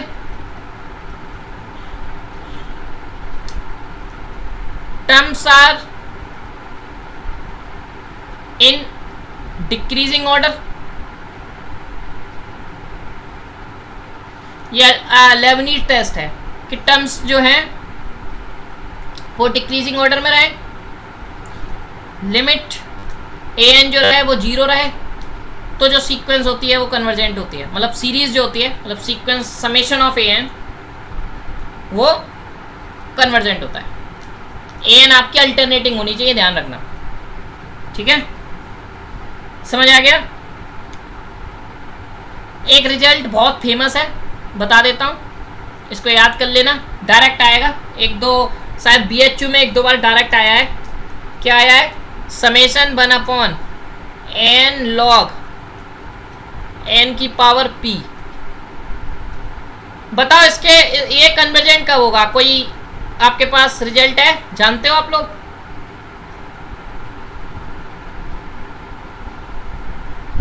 पता है इसका short track? Yes, p greater than 1 पे ये कन्वर्जेंट हो जाएगा। पता कैसे चलता है ये p ग्रेटर देन 1 पे होगा? ये p टेस्ट से आता है, ठीक है। इसको आप अभी मैं डिटेल में नहीं जा रहा, मैंने एक आपको बता दिया। ये log n को आप क्या करना है, देखो log n को n से कंपेरिजन कराना, वहां से ये निकल आता है कि p ग्रेटर देन 1 पे ये कन्वर्जेंट देता है, ठीक है, वहां से आता है। चलिए अब आता है एब्सोल्यूट कन्वर्जेंट पे। एब्सोल्यूट कन्वर्जेंट कोई सीरीज कब होती है? Suppose an summation an convergent है एंड समेशन an का मॉडुलस भी कन्वर्जेंट हो जाए, तो ये दोनों इंप्लाई करती हैं कि वो एब्सोल्यूट कन्वर्जेंट होगी। ओके, यदि समेशन an कन्वर्जेंट है एंड समेशन का मॉडुलस इज नॉट कन्वर्जेंट, तो वो क्या इंप्लाई करेगी? Conditionally convergent.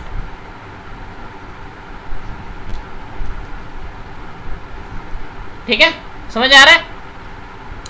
ओके, अभी फटाफट बताओ कि समेशन -1 की पावर n अपॉन n ये एब्सोल्यूट कन्वर्जेंट है या कंडीशनली? जल्दी से फटाफट पुट करो, बहुत इंपॉर्टेंट है ये, इस वजह से पूछा है।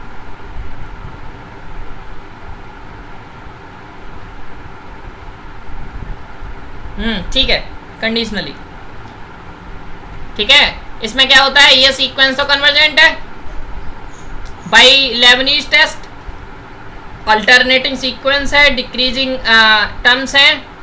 उसके बाद जब जैसे इसका हम -1 की पावर n का मॉड लेंगे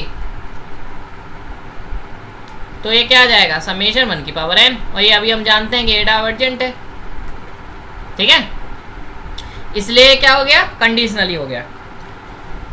finally the series chapter is finish. Okay, यदि आप, मैं एक बार देख लेता हूँ कोई रिजल्ट झूठ तो नहीं गया। फटाफट आपको कोई लगता है कि किसी चीज़ को मैंने नहीं समझाया, फटाफट मेंशन कर दो, मैं उस चीज़ को सीरीज चैप्टर में समझा दूंगा। उसके बाद हम function of one variable start कर रहे हैं।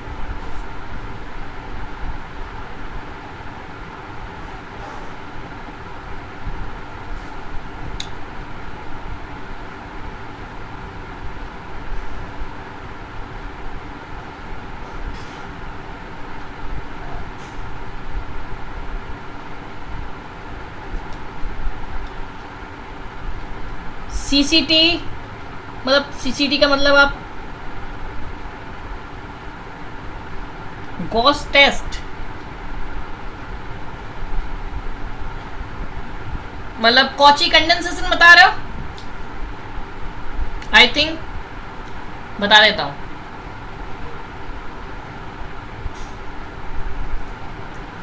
ठीक है, बहुत अच्छा टेस्ट है, मेरे को भी याद नहीं रहा था, मैं भी बहुत यूज करता हूं।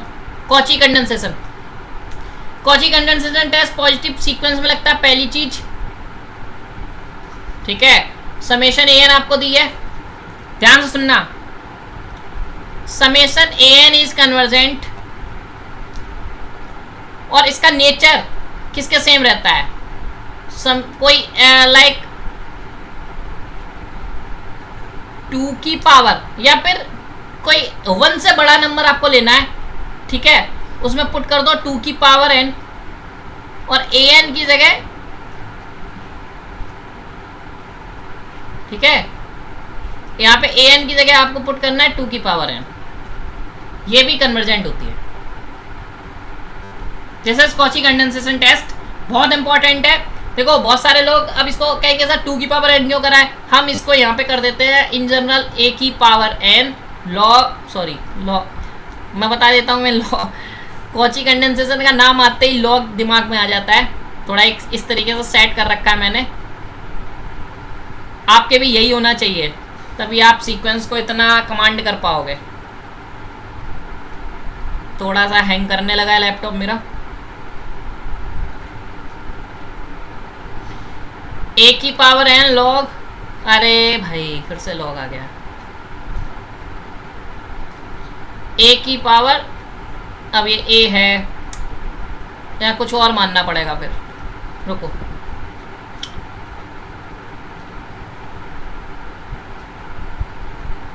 कोई सपोज p मान लो ग्रेटर देन 1 है, तो p की पावर n a की पावर p की पावर n जो है वो भी कन्वर्जेंट होता है, ऐसा सही है।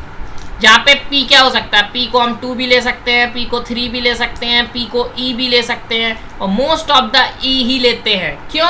क्योंकि इस टेस्ट का सबसे ज़्यादा यूज लॉग वगैरह, यदि कोई सीक्वेंस में लॉग वगैरह है उसमें करते हैं। ध्यान रखना, कॉची कंडेंसेशन का टेस्ट का यूज सबसे ज़्यादा किस में करते हैं, लॉग सीरीज में, यदि सीरीज में लॉग वगैरह आ रहा है उसमें करते हैं। ठीक है, नेक्स्ट एक और टेस्ट इन्होंने नहीं बताया बट मैं बता देता हूँ। एक टेस्ट मेरे को याद आ रहा है कि उसका नाम डिरिचले, शायद आपने डिरिचले टेस्ट सुना होगा। एक तरीके से लेबनीज टेस्ट ही है वो। ठीक है, बहुत सारे लोगों से डिरिचले कहते हैं कि सपोज कोई 2 सीक्वेंस हैं, उनका मल्टीप्लिकेशन को आपको कन्वर्जेंट कहना है। इज कन्वर्जेंट इफ के SOPS of AN is bounded, ठीक है, BN इज डिक्रीजिंग,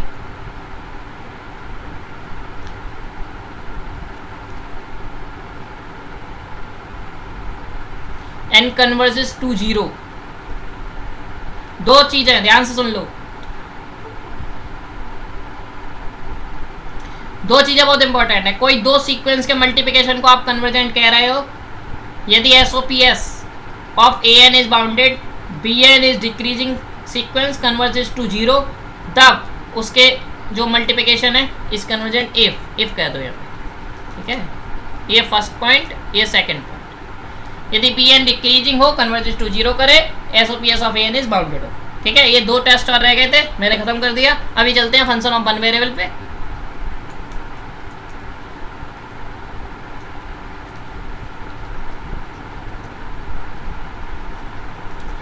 चलो, फंक्शन ऑफ वन वेरिएबल के लिए सबसे पहले आपको बस कितनी चीजें सीखनी है, 4 या 5 चीजें। आप बहुत शॉक्ड हो गए, अभी चीजें मैं कुछ अलग बताऊंगा आपको। लिमिट, सबसे पहले left hand limit. Left hand limit क्या होता है कि जैसे आप लिखना चाहो कि लिमिट लेफ्ट हैंड में क्या होता है, x टेंस टू, यदि मैं 0 पे निकाल रहा हूँ, a पे निकाल लेता हूँ, a माइनस, ठीक है, f ऑफ a माइनस, ऐसे लिखते हैं कुछ लोग। ठीक है, या फिर इसी को हम दूसरे वे से लिख पाए, या फिर a माइनस भी, कुछ लोग माइनस भी नहीं लिखते हैं, अरे क्यों इतना। ठीक है, और दूसरा तरीका क्या है इसका कि limit h tends to 0 f of a minus h। ठीक है, यहाँ पे सॉरी a नहीं आएगा, x आएगा, क्योंकि a तो लिमिट ही लगा रहे हैं x पे। ओके, समझ आ गया? ये लिमिट है लेफ्ट हैंड डेरिवेटिव, जहाँ पे माइनस आता है। सिमिलरली बेसिस पे right hand derivative, limit h tends to 0 f of a plus h। ठीक है, और फंक्शन पे वैल्यू तो f ऑफ a रहती है। Limit x tends to a f of x बराबर f ऑफ। यदि ये तीनों चीजें इक्वल हैं, लिमिट एग्जिस्ट। ठीक है, लिमिट तीनों का लिमिट निकलना चाहिए, तीनों बराबर होनी चाहिए, लिमिट आ जाएगी, कोई दिक्कत नहीं होगी इसमें आपको, ठीक है, कोई दिक्कत किसी को, ठीक है। यदि अब यहीं से कॉन्टिन्यूटी में इन्वॉल्व कर रहा हूं, ध्यान सुनना, कि कोई फंक्शन कॉन्टिन्यूअस है, इसका मतलब क्या है कि उसका पहली चीज कॉन्टिन्यूटी, लिमिट समझ में आ गई ना, लिमिट कैसे निकालना है, left hand derivative, right hand derivative और limit of the function equal होना चाहिए, फंक्शन कॉन्टिन्यूअस भी हो जाता है यहाँ से, ठीक है। अब कोई फंक्शन है वो स्मूथ है, कुछ भी चल रहा है, मतलब ये तो गलत बना दिया, नीचे नहीं आता वरना फंक्शन ही नहीं होगा,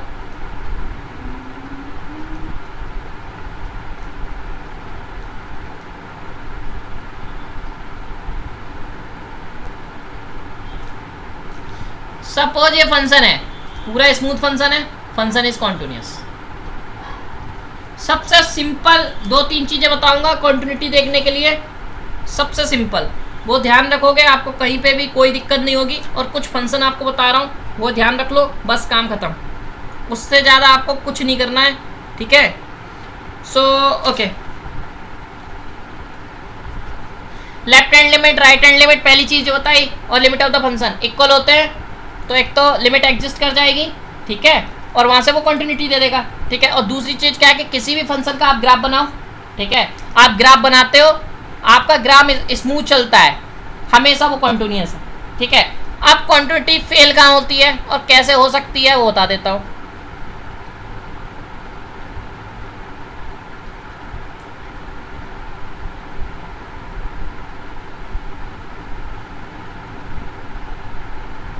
देखिए, आपने एक ग्राफ बनाया और यहाँ से ग्राफ ऐसे चला गया और ऐसे चला गया, ऐसे चला गया, फंक्शन सिंपल कॉन्टिन्यूअस है, कोई दिक्कत नहीं है। पर जैसे ही, ध्यान सुनना, जैसे सपोज कुछ ग्राफ समझाता हूँ तो सही रहेगा। सपोज एक्स का ग्राफ बनाता हूँ, सबको पता होगा ये ग्राफ होता है, ये ग्राफ होता है, मतलब मोड एक्स देख लूँ या फिर माइनस एक्स प्लस एक्स, तो इस टाइप के ग्राफ बनते हैं, इधर की ओर जाएगा, इधर की ओर जाएगा, ठीक है। यदि मोड एक्स कह दिया तो ऊपर आ जाएगा, नीचे का गायब, ठीक है। एक्स कह दिया तो ऐसा जाएगा, माइनस एक्स कह दिया ऐसा जाएगा, ठीक है। तो ये ग्राफ बनेंगे, ओके। ये सब कॉन्टिन्यूअस है, सब कॉन्टिन्यूअस है। आप मोड एक्स का बना रहा हूँ, मोड एक्स का ये ग्राफ बनेगा ऐसे करके। अरे यार, थोड़ा सा मेरा जो ड्राइंग है इतनी अच्छी नहीं है,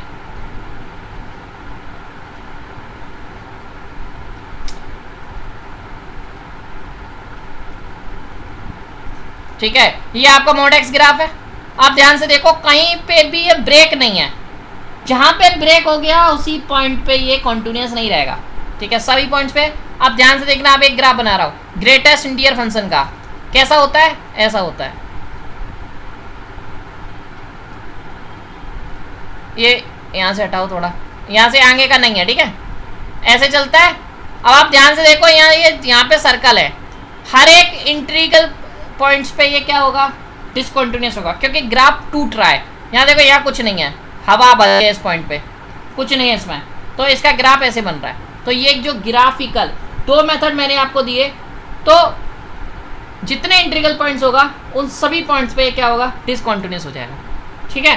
तो आपको क्या करना है, दो तरीके से सोचना है। एक तो ग्राफिकल, यदि आपको कंटिन्यूटी देखनी नहीं आ रही है, ट्राई करो उसका ग्राफ बनाओ कुछ पॉइंट्स पे। अब किसी भी फंक्शन का ग्राफ कैसे बनाते हो, ठीक है, वो देख लो, उसका नेचर देखो। आपको मैं कुछ पॉइंट्स बता देता हूँ, एक्स बराबर 0 पे, एक्स बराबर इन्फिनिटी पे, एक्स बराबर माइनस इन्फिनिटी पे, ठीक है, और 3 पॉइंट्स पे देखना ही देखना है। उसके बाद एक्स बराबर 1 पे, एक्स बराबर -1 पे, और एक्स बराबर फिर आप बस इतने 5 पॉइंट पे देखो, उतना सफिशियंट है, ठीक है। तो यदि 5 पॉइंट पे देखने के बाद आपको समझ आता है कि वो क्या कर रहा है क्या नहीं कर रहा है, तो ठीक है। यदि नहीं समझ आ रहा है तो आप ट्राई करोगे 1-2 पॉइंट, ये जो जैसे x बराबर 2 है, x बराबर 3 है, इन पे ट्राई करो, माइनस वाले छोड़ दो, प्लस पे ट्राई करो। यदि आपको बिहेवियर पता चल जाए बहुत अच्छा है, उसके बाद तो आप उसका सब बता सकते हो। ट्राई टू कंस्ट्रक्ट ग्राफ, सबसे मेन इंपॉर्टेंट चीज, यदि आप फंक्शन ऑफ वन वेरिएबल पे कमांड करना चाहते हो, this is the x factor of commanding one variable, ठीक है। क्वांटिटी ऐसी बता दोगे, ऐसी बता दोगे। आप कोई भी फंक्शन मुझे दे दो, उसका क्वांटिटी पूछो, आप हमेशा बता पाऊंगा, सबसे पहले सपोज मैं ये लिख देता हूँ 2x² upon 5x² minus 5x plus 7, इस ये कॉन्टिन्यूस होगा नहीं होगा? अब मुझे दिक्कत में आ गया। क्या करना है? सबसे पहली चीज नीचे वाले पार्ट को जीरो कर दो। सबसे पहली चीज नीचे वाले पार्ट को जीरो कर दो, पॉइंट्स निकालो कहाँ पे जीरो हो रहा है। इस पूरे फंक्शन को दिक्कत कहाँ पे है? जहाँ पे नीचे वाला पार्ट जीरो होगा। और कहीं दिक्कत है? नहीं है। नीचे वाले पार्ट पे जहाँ पे ये जीरो हो जाए उसे छोड़ दो, और सभी पॉइंट्स पे आप चेक कर सकते हो ये फंक्शन कॉन्टिन्यूस है। ये होती है ट्रिक्स। कोई भी पॉलिनोमियल फंक्शन है वो हमेशा कॉन्टिन्यूस होगा। अब मैं कुछ कॉन्टिन्यूस फंक्शन के बारे में बता रहा हूँ, वो आप लिख लीजिए, बहुत इंपॉर्टेंट रिजल्ट्स हैं। जैसे polynomial functions are always continuous, ठीक है। पॉलिनोमियल फंक्शन कोई भी है हमेशा कॉन्टिन्यूस होगा। ट्रिग्नोमेट्रिक फंक्शन जिसमें sin x, cos x, tan x continuous होते हैं। अब tan x के ऊपर रेस्ट्रिक्शन है, क्या कि ये कैसा होता है? tan x का ग्राफ इस टाइप से होता है, ठीक है। तो n π/2 पे ये कभी भी कॉन्टिन्यूस नहीं होगा, लिमिट छोड़ेगा, ठीक है। तो इसके बारे में आपको पता होना चाहिए। जैसे आप π/2 आप चेक करोगे, ये यहाँ से चालू है और फिर यहाँ से स्टार्ट हो जाएगा, मतलब ये कहाँ पे जा रहा है? यहाँ से देखोगे प्लस इन्फिनिटी, बट फिर आगे इसके आगे इंटरवल में माइनस इन्फिनिटी से स्टार्ट हो रहा है। दिस इज नॉट कॉन्टिन्यूस, समझ आ रहा है? तो n π/2 पे ये कॉन्टिन्यूस नहीं देगा, और सारे पॉइंट्स पे क्या दे रहा है? कॉन्टिन्यूस दे रहा है। क्या दिक्कत है सर? ठीक है। तो इसके पास कितनी ध्यान से पूछा जाओ, मैं पूछूं आपसे, सर वॉइस ब्रेक हो रही है, चलो रुक जाता हूं।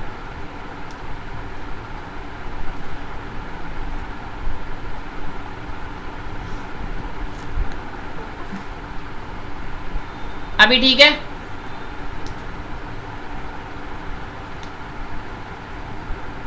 मौनी और रोहित,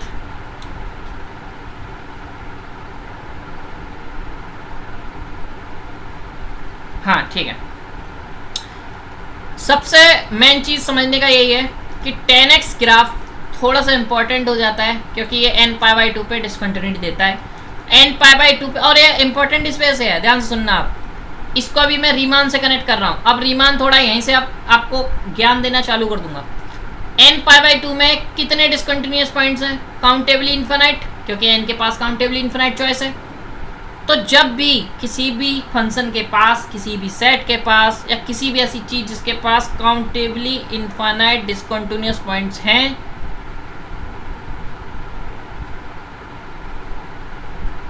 तो कोई कुछ कह रहा है? हाँ जी, प्लीज किसी का माइक ऑफ है तो प्लीज माइक ऑफ कर लीजिएगा। आवाज नहीं आ रहा है क्या? हेलो,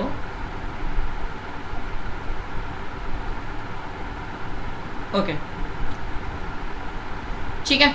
तो मैं ये कह रहा था, किसी भी सेट के पास काउंटेबली इनफाइनाइट डिसकंटिन्यूअस पॉइंट्स होते हैं तो वो सेट रीमान इंटीग्रेबल हो जाएगा, ठीक है। बहुत इंपॉर्टेंट स्टेटमेंट है। मैं आपको रीमान के तरीके से नहीं सिखाऊंगा, कॉन्टिन्यूटी के तरीके से सिखाऊंगा। कॉन्टिन्यूटी पे आप इतना कमांड रखिए, इतने फंक्शंस आप पढ़ लो। एक ऐप है, मतलब मेनली मैं बहुत यूज करता हूँ जब भी मेरा खेलने का मन करता है, मतलब होता है ना, मैथ्स स्टूडेंट को भी खेलने का मन करता है, तो मेरा जब भी खेलने का मन करता है मैं उल्टे सीधे मतलब फंक्शन बना के क्या करता हूँ, डेस्मोस पे डालता हूँ और उस पर नेचर देखता हूँ, मेरे को बहुत मज़ा आता है। ट्राई करना, शायद आपको ही मजा आए।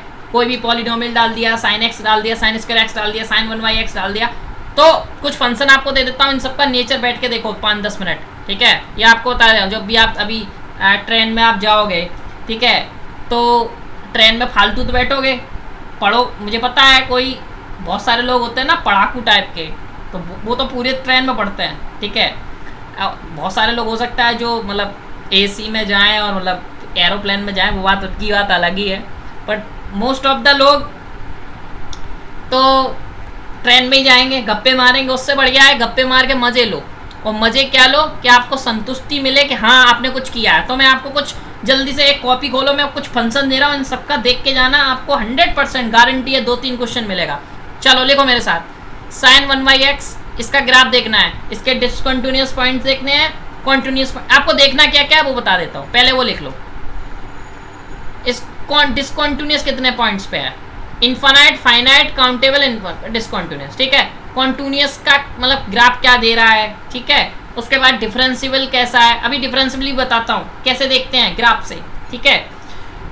कॉन्टिन्यूटी, डिफरेंशियबिलिटी और ये रीमान है या नहीं है, ठीक है, वहीं से अब मैं बता दूंगा अभी एक स्टेटमेंट पे, अभी पता चल जाएगा। इन चारों का आपको आंसर चाहिए। ग्राफ सबसे पहले अब लिखना चालू करो, आपको मजे में देखना है, ठीक है, सच बता रहा हूँ, बहुत मजा आता है। ग्राफ उल्टा सीधा एक पता नहीं आप लोगों ने देखा कि नहीं, एक अभी बीच में वीडियो बहुत चला था जिसमें वो एक ग्राफ डांस कर रहे थे, शायद पता नहीं आपने देखा कि नहीं, ठीक है। तो बहुत मज़ा आया मेरे को, बहुत देखा मैंने वो वीडियो, बहुत देखता था मैं, ठीक है। तो उसी टाइप का मेरा था, पर एक बंदे ने बना दिया, फिर मैंने छोड़ दिया, ठीक है। तो मेरा बहुत मन था कि ऐसा ही कुछ करूं, बट शायद कोई मेरे से आगे सोचा। चलिए, तो एक ग्राफ में लिख दे रहा हूं, तो ये वॉइस नहीं छोड़ेगा मेरे को। ओहो,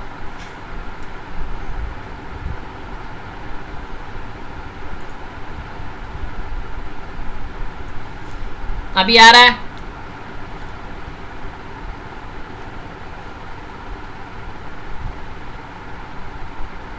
ठीक है।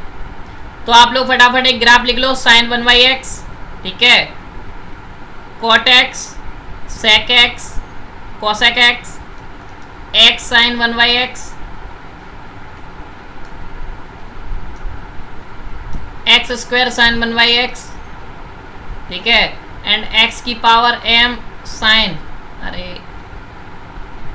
1/x की power n, where n is greater than m और m is greater than n, दोनों पे देखना, ठीक है। और नेक्स्ट और सारे ग्राफ दूं, ग्रेटेस्ट इंटीरियर फंक्शन x का, ठीक है, fractional part function, signum function, सबका देखो graph, logarithmic, log function graph, सब नॉलेज होना चाहिए, एक्सपोनेंशियल, ठीक है, जिनसे कॉन्ट्रा बन सकता है। और मैं अपने मन से दे देता हूँ कुछ, इनके ग्राफ देखना, बहुत कॉन्ट्रा बन सकता है, जैसे लॉग e की पावर x प्लस 1, जैसे साइन e की power x plus sign x, ठीक है। देखना इनके नेचर, खुद बनाना और कुछ सेल्फ होना हो, ठीक है। इनके ऊपर कॉन्टिन्यूटी, डिसकॉन्टिन्यूटी की बात करना, सब कुछ देखना, इनसे बहुत चीज़ें क्लियर होंगी, कैसे निकलता है, कैसे नहीं निकलता है, मोड फंक्शन, ठीक है, साथ में लिखते जाओ सब, मोड फंक्शन मैं नीचे कर देता हूँ, लिख लो फटाफट, एक बार आइडिया कर लो।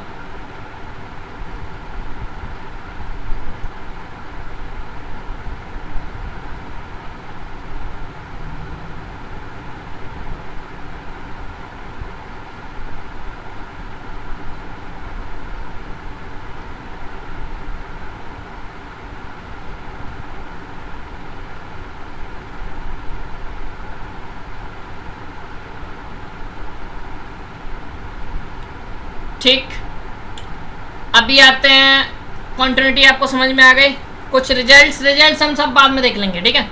अभी आपने लिमिट समझ लिया, कॉन्टिन्यूटी समझ ली, ठीक है, कुछ ग्राफ्स मैंने बताए कहाँ ब्रेक होता है। सिंपल एक स्टेटमेंट याद रखो, जहाँ पे जिस पॉइंट पे ग्राफ ब्रेक हो गया, ठीक है, जिस पॉइंट पे ग्राफ ब्रेक हो गया उस पॉइंट पे वो डिसकंटिन्यूअस, वरना वो कॉन्टिन्यूअस है ही, okay.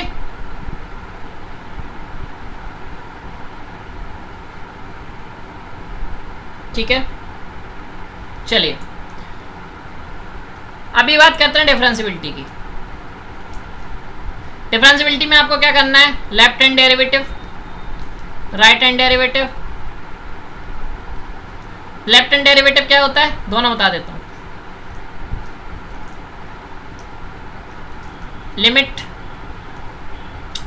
h tends to 0 f of, ध्यान समझिएगा, f ऑफ, यदि आप जैसे जीरो पे देख रहे हैं या ए पे देख रहे हैं वो डिपेंड करता है, तो वही हम ले रहा हूँ, A minus H minus F of A upon,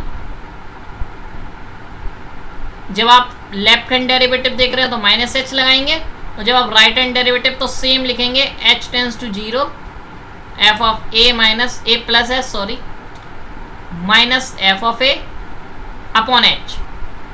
left hand derivative में यहाँ माइनस, यहाँ plus, left right hand derivative, ठीक है। ओके, आगे बढ़ते हैं। अब ध्यान से, डिफरेंशिएबल कोई फंक्शन डिफरेंशिएबल वहां नहीं होता है जहां पे शार्प एज आते हैं, शार्प ईज बन जाए वहां फंक्शन डिफरेंशिएबल नहीं होता है, otherwise function is differentiable on everywhere. कैसे? यदि कोई, मैं मॉड एक्स फंक्शन ले लो, ये जीरो पे, ये यहाँ पे होगा, यहाँ पे ध्यान से देखो, इस टाइप से बनेगा, ये इस टाइप से, ठीक है। ये देखो शार्प एज, मतलब एक रिफ्लेक्शन टाइप होता है ना, रिफ्लेक्ट हो गया, ये यहाँ चली गई, ठीक है, वो नहीं होना चाहिए, ठीक है। तो ये डिफरेंशिएबल आपको नहीं होगा, यहाँ शार्प एज नहीं होना चाहिए। ओके, किस रोहित ने कमेंट किया है कि अच्छा क्वेश्चन डिफरेंशिएबल नहीं बनता ये भी ठीक है, अच्छा कमेंट है, फनी भी है, ठीक है। और बस ये है कि आप किसको अच्छा क्वेश्चन मान रहे हो। मैं तो उसको अच्छा क्वेश्चन मानता हूं जो मुझे आ ही नहीं कभी, ठीक है। आप ऐसे क्वेश्चन को मान रहे हो जिसमें आप डिफरेंशिएबल पॉइंट्स निकाल पा रहे हो, तो वो अच्छा क्वेश्चन का हुआ, जेम CSIR लेवल अच्छा, ठीक है। क्वेश्चन उसको अच्छा मानो जिसको आप जब तक छू ना पाओ, एक बार उसको सॉल्व कर लिया फिर वो अच्छे की कैटेगरी में मत रखो, खत्म उसका लेवल। समझ में आ रहा है? This is the thinking. Math को आपको जानना है, मैथ को सीखना है, तो थिंकिंग यही होनी चाहिए। एक बार क्वेश्चन लगाओ, वो क्वेश्चन आपने सॉल्व कर लिया, फिर उसका लेवल नहीं रहा आपके लिए, खत्म, ठीक है। लेवल जब तक है जब तक आपको नहीं आया है। ओके, तो सिंपल, इन्हीं जितने फंक्शन आपको दिए हैं इन पे आपको डिफरेंशिएबिलिटी देखनी है, तो मैंने ये बता दिया कैसे डिफरेंशिएबिलिटी चेक करते हैं, कैसे कॉन्टिन्यूटी चेक करते हैं, लिमिट कैसे चेक करते हैं। बस फंक्शन ऑफ वन वेरिएबल में यही है, इससे अलावा कुछ नहीं है। बट बच्चे तो ही परेशान हो जाते हैं, उसका रीजन कुछ नहीं है, उसमें बस ये है कि आपकी प्रैक्टिस नहीं है, आपने फंक्शंस को नहीं जाना है। तो जितने मैंने फंक्शन दिए हैं इन सबको आपको देखना है, ठीक है, अदरवाइज आप नहीं कर पाओगे। समझ में आ गया? मैंने बहुत सारे फंक्शन बता दिए, इनकी प्रॉपर्टी देखो, 1 2 देखो, 1 1 देखो, जितने ऊपर फंक्शन दिए थे इनमें ये भी देख लेना, ये भी आ सकता है, 1 1 है, 1 2 है, ठीक है, ये भी सब देख लेना। 1 1 1 2 तो बहुत बेसिक चीज़ है, ये मैं अब नहीं बताऊंगा। चलिए, ये हो गया। ओके ओके, और देखता हूँ क्या बता सकता हूँ आपको।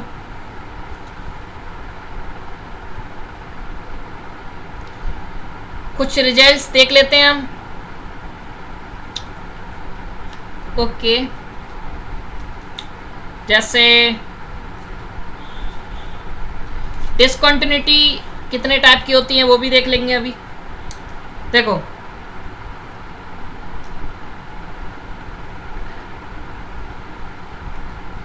एक थ्योरम है यूनिकनेस थ्योरम, ठीक है, फटाफट देखते हैं यूनिकनेस थ्योरम होती क्या है। यदि S कोई सबसेट ऑफ R है, ठीक है, F is defined on S, तो limit of x tends to a f of x exist, then it is unique।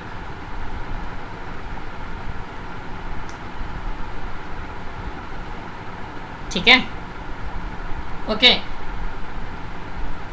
मतलब S कोई सबसेट R का, F डिफाइंड है S पे, और उस पे किसी पॉइंट A पर यदि f of x एग्जिस्ट कर जाता है देन वो यूनिक होगी। मतलब किसी भी फंक्शन की लिमिट एग्जिस्ट करती है तो वो यूनिक होती है, मैं पहले भी आपको बता चुका हूँ, ठीक है। चलिए एक और स्टेटमेंट। अब स्टेटमेंट ही स्टेटमेंट है, बहुत ध्यान से इंपॉर्टेंट स्टेटमेंट सोच समझ के लिखा रहा हूँ, बहुत ध्यान से आप सारे स्टेटमेंट एक बार पढ़ लीजिएगा। एफ इज स्ट्रिक्टली इंक्रीजिंग, यदि कोई फंक्शन है वो स्ट्रिक्टली इंक्रीजिंग है ऑन आई, कोई सबसेट है आर का, देन एफ इनवर्स भी एग्जिस्ट करेगा एंड वो भी स्ट्रिक्टली इंक्रीजिंग होगा ऑन एफ ऑफ आई पे। ठीक है, समझ आ रहा है?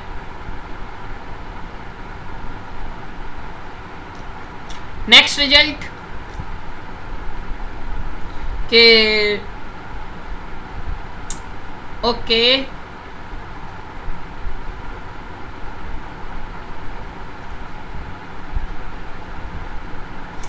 एक डेफिनेशन देता हूं मैं आपको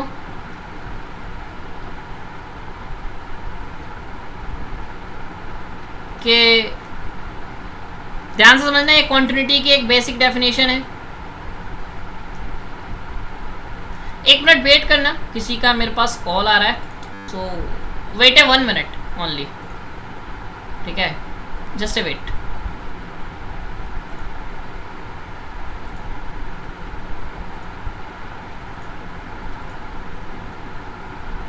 आवाज आ रही मेरी?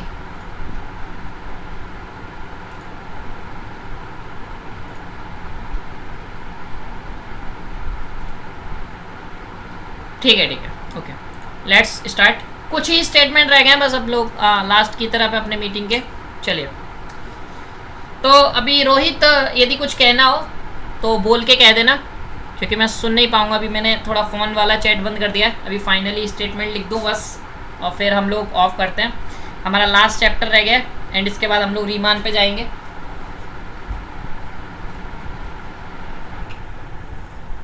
ठीक है, लेट्स स्टार्ट कि नेक्स्ट स्टेटमेंट मैं अभी आपको जो दे रहा था वो कॉन्ट्रिन्यूटी डेफिनेशन दे रहा था एक लिमिट पॉइंट के सेंस में। देखो क्या है, बहुत अच्छा डेफिनेशन है।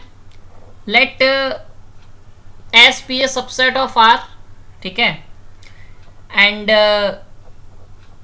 F is S to R. कोई फंक्शन डिफाइन करो, be a real valued function, then F is continuous on या F is continuous at alpha which is belongs to S. ठीक है, तो इसके लिए क्या है, आप किसी भी, ध्यान समझना, कोई सबसेट आर का लिया, एक मैप डिफाइन की, और आप कह रहे हो कि अल्फा का कोई भी पॉइंट लो उस पर एफ कंटिन्यूअस होता है, तो उसके लिए कंडीशन क्या है? पहला पॉइंट, अल्फा जो है वो एलिमेंट होना चाहिए एस माइनस एस डैश। ठीक है, दूसरा point, S minus S dash का मतलब क्या है? आइसोलेटेड पॉइंट होना चाहिए।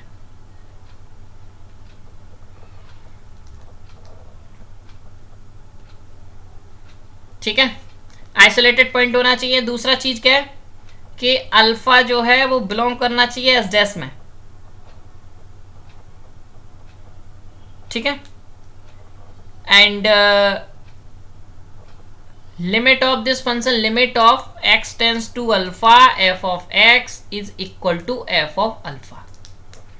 तीन चीजें होती हैं।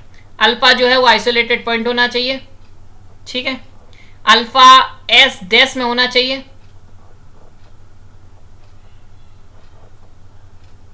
और limit of F of alpha, limit of F of x F of alpha होनी चाहिए। ठीक है, सेकंड एक तो ये डेफिनेशन है, यदि आपको किसी को एफ फंक्शन है उसको एट अल्फा पे आपको कॉन्टिन्यूअस दिखाना है तो आप ऐसे जा सकते हो। ठीक है, बेसिक डेफिनेशन है। या फिर एक रिजल्ट है कि यदि एफ इज कंटिन्यूअस, तो कोई सीक्वेंस है और जिसपे आप एफ, जैसे सीक्वेंस एक्स एन है वो ए पे जा रही है, तो एफ ऑफ एक्स एन भी एफ ऑफ ए पे जाएगा। बहुत इंपॉर्टेंट रिजल्ट है। ठीक है, नेक्स्ट यदि और बात की जाए, देखिए जो एलजेब्रा ऑफ कंटिन्यूटी है वो सब फॉलो करती है, मतलब एडिशन, मल्टीप्लिकेशन, डिवीजन सब फॉलो करती है। ठीक है, ओके, ये हो गया। और जैसे आप करें, बहुत सारे केसेस में आपसे रूट्स पूछा जाता है कि किसी पॉलिनोमियल के रूट्स कैसे निकालो, इसके बाद कितने रूट्स होंगे। ठीक है, सपोज कोई पॉलिनोमियल है, मैं आपको एक आइडिया दे देता हूँ कैसे निकालते हो। कि कोई पॉलिनोमियल है, उसके रूट्स निकालने हैं आपको। सबसे पहले क्या करना है, f' निकालना है, उसको 0 कर देना है। ठीक है, और उसके बाद देखो सपोज एक कोई फंक्शन आपको दिया गया, ध्यान समझना, आपको कोई फंक्शन दिया गया है, उसका f' निकालो, उसको 0 कर दो। वो जो पॉइंट्स आएंगे उस पे फंक्शन क्या बनेगा, या तो ऐसा होगा या ऐसा होगा। मतलब नीचे से क्या होता है ना, जिस पे डेरिवेटिव 0 होता है वो क्या होता है कि टेंजेंट पे वो ऐसा लाइन बनता है उस पे।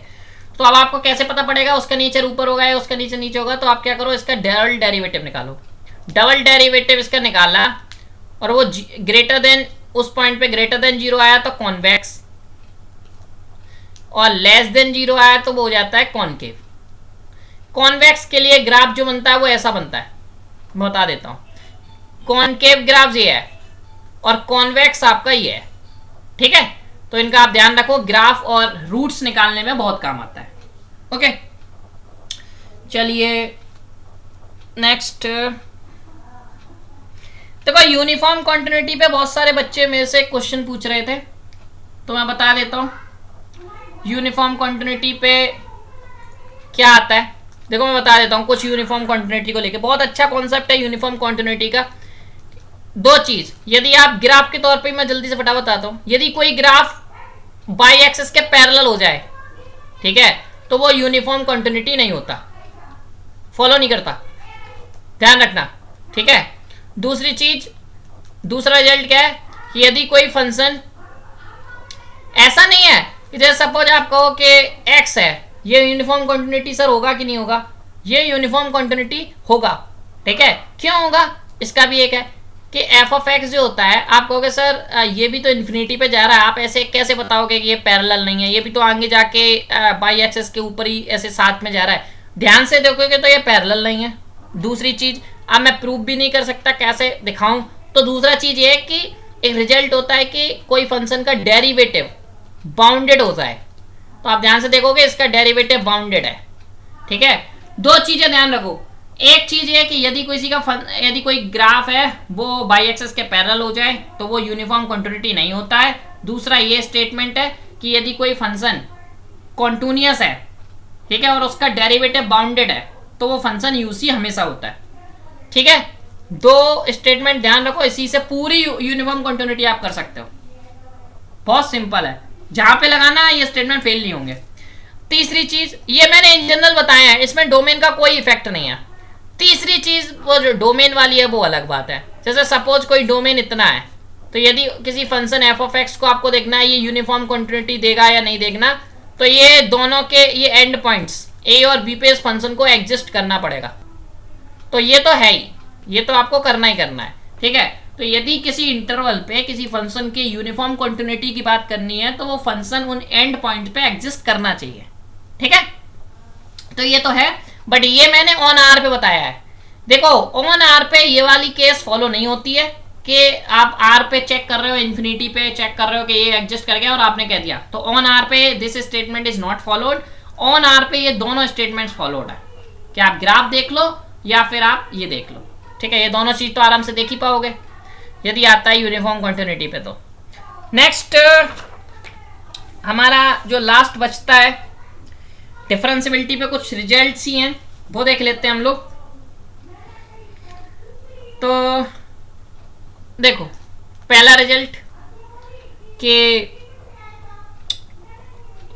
यदि F dash, if F dash C जो है वो 0 है and F double dash C less than 0 है, then F has maximum value at C. सबको पता है। सिमिलरली बेसिस पे यदि ये पॉजिटिव है तो मिनिमम वैल्यू ऑफ सी। ठीक है, यहां से रोल्स थ्योरम देख लेते हैं। रोल्स थ्योरम क्या होती है, कोई फंक्शन है डिफाइंड होना चाहिए क्लोज इंटरवल पे such that continuous, f is continuous on open sorry close interval, differentiable in open interval, differentiable in open interval, ठीक है, और एफ ऑफ ए बराबर f of b, then this implies f dash c is equal to 0। ठीक है, तो ये result होता है, बहुत फेमस रिजल्ट है ये।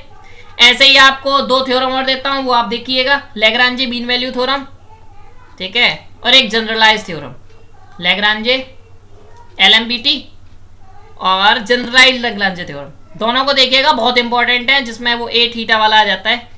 ठीक है, ओके,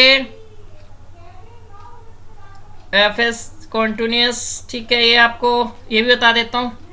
इंक्रीजिंग डिक्रीजिंग पे दो स्टेटमेंट है, वो भी देख लेता हूँ। इंक्रीजिंग डिक्रीजिंग पे दो स्टेटमेंट क्या है कि एफ इज कॉन्टिन्यूस, एफ जो है वो कॉन्टिन्यूस है।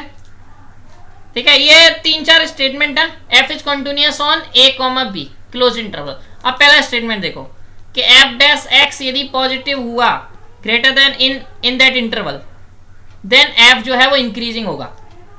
ठीक है, यदि F dash f then f is increasing. यदि लेस देन इक्वल टू हुआ तो एफ क्या होगा, डिक्रीजिंग होगा। यदि स्ट्रिक्टली ग्रेटर देन 0 होगा तो एफ इज स्ट्रिक्टली इंक्रीजिंग। यदि greater than strictly less than 0 हुआ तो एफ इज स्ट्रिक्टली डिक्रीजिंग।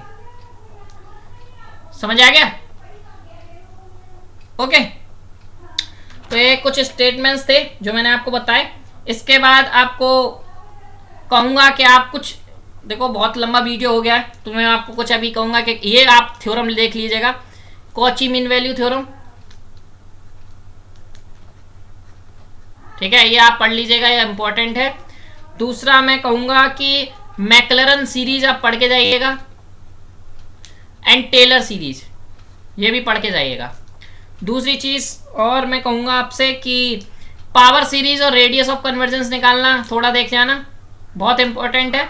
मैं एक सीधा स्टेटमेंट दे देता हूं कि यदि 1/r जो होता है वो क्या होता है, limit n tends to infinity an plus 1/an, और यदि आप लोग उल्टा वाला यूज करते हो तो वो r बराबर कर देना।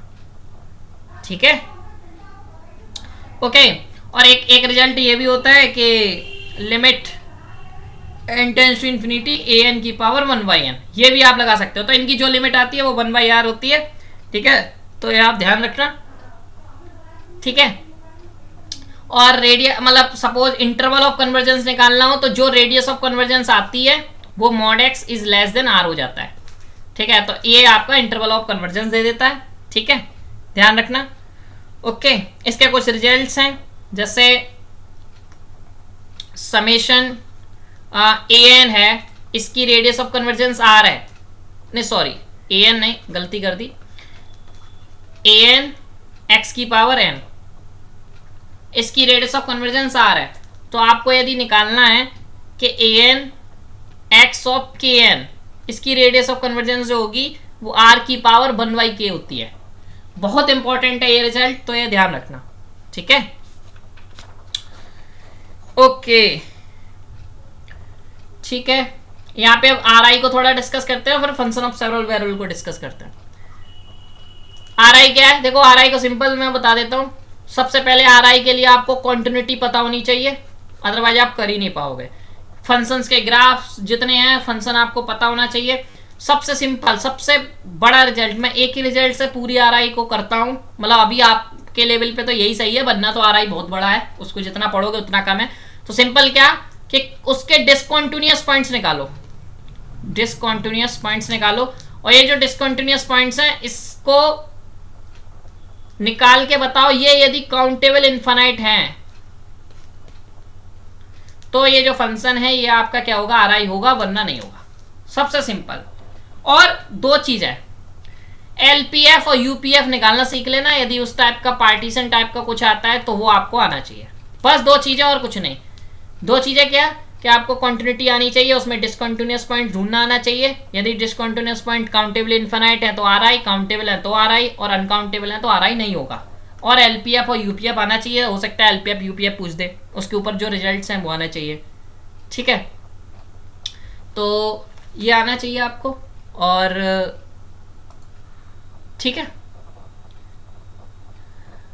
मेरा आवाज आ रहा है ना, कोई दिक्कत तो नहीं है?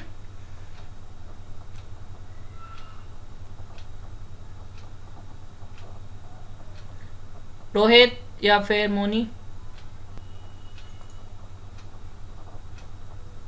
ठीक है ठीक है, चलिए with the end of the, देखो रीमान में मैंने कुछ ज़्यादा बताया नहीं है, बस इन चीज़ों को ही पढ़ लोगे बहुत है। देखो रीमान एक्चुअल में ना, Riemann is the syllabus of like, बात की जाए तो एमएससी का है, वो ज़्यादा है नहीं उसमें, ठीक है। तो इतना आप ध्यान मत करना, कोई दिक्कत नहीं उसमें। और चलिए फंक्शन ऑफ सेवरल वेरिएबल को देख लेते हैं, उसमें कॉन्टिन्यूटी कैसे दिखाते हैं। तो एक एग्जाम्पल के तहत देख लेते हैं। एक एफ ऑफ एक्स जनरेट करता हूँ मैं, तो एफ ऑफ एक्स वाई, तो suppose x square plus y square upon x square है, ठीक है, और जीरो है ये, और ये यहाँ पे आपको एक लगा दिया है रिजल्ट 0 0, और यहाँ पे आपको कह दिया अदरवाइज, ठीक है।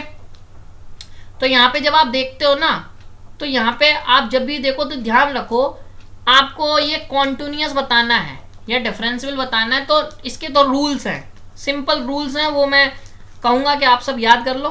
दूसरी चीज़ जो जल्दी देखने वाली है, उससे यदि नहीं पता पड़ता है तो बात अलग है। जैसे सपोज ये फंक्शन उठाया x square plus y square upon x square, इसमें y बराबर एम एक्स रखो, या फिर कोई भी ऐसा आप कर्व ढूंढ लो जिससे ये m पे डिपेंडेंट होने लगे, m पे।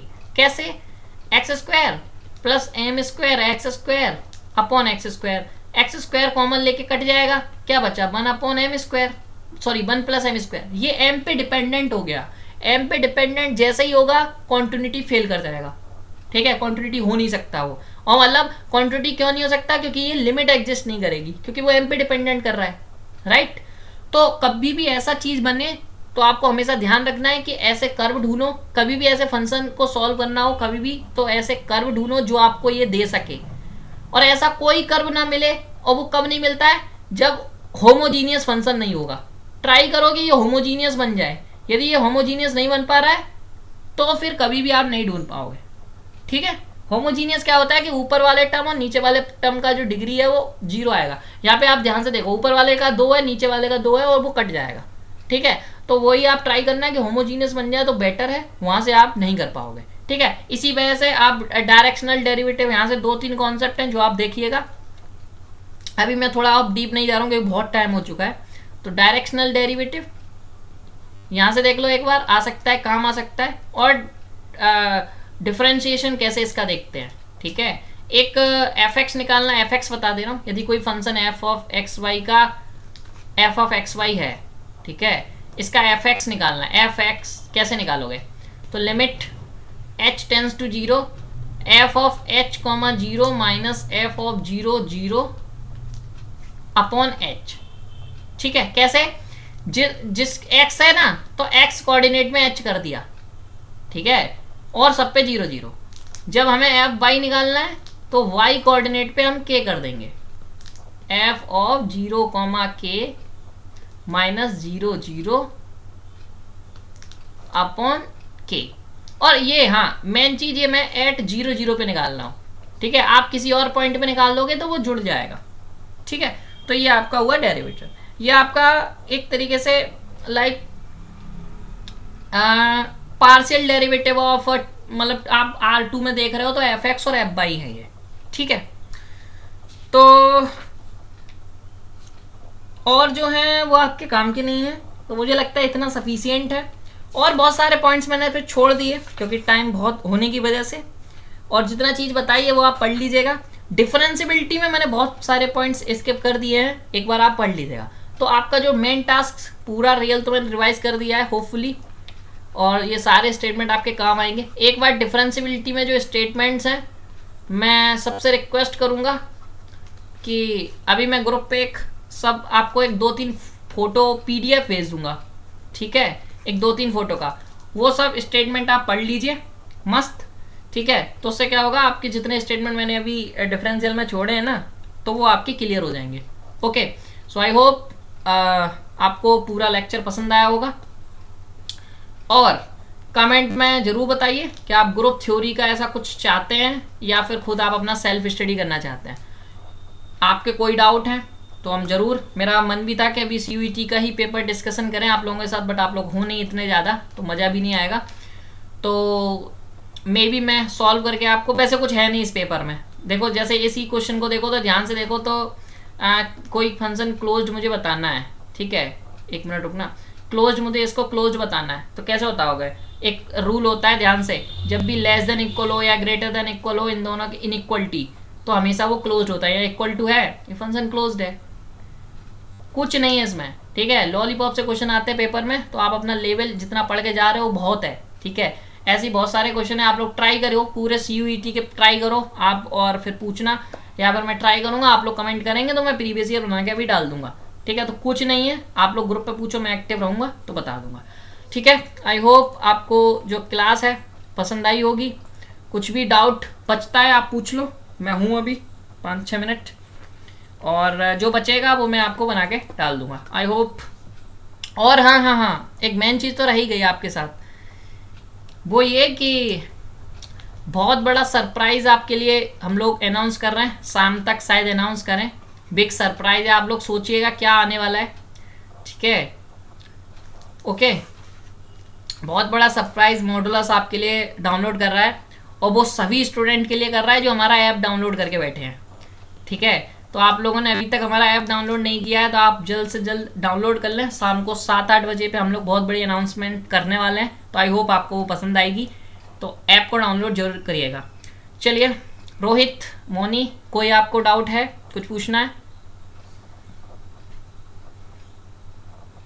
किसी भी क्वेश्चन में कोई डाउट, या फिर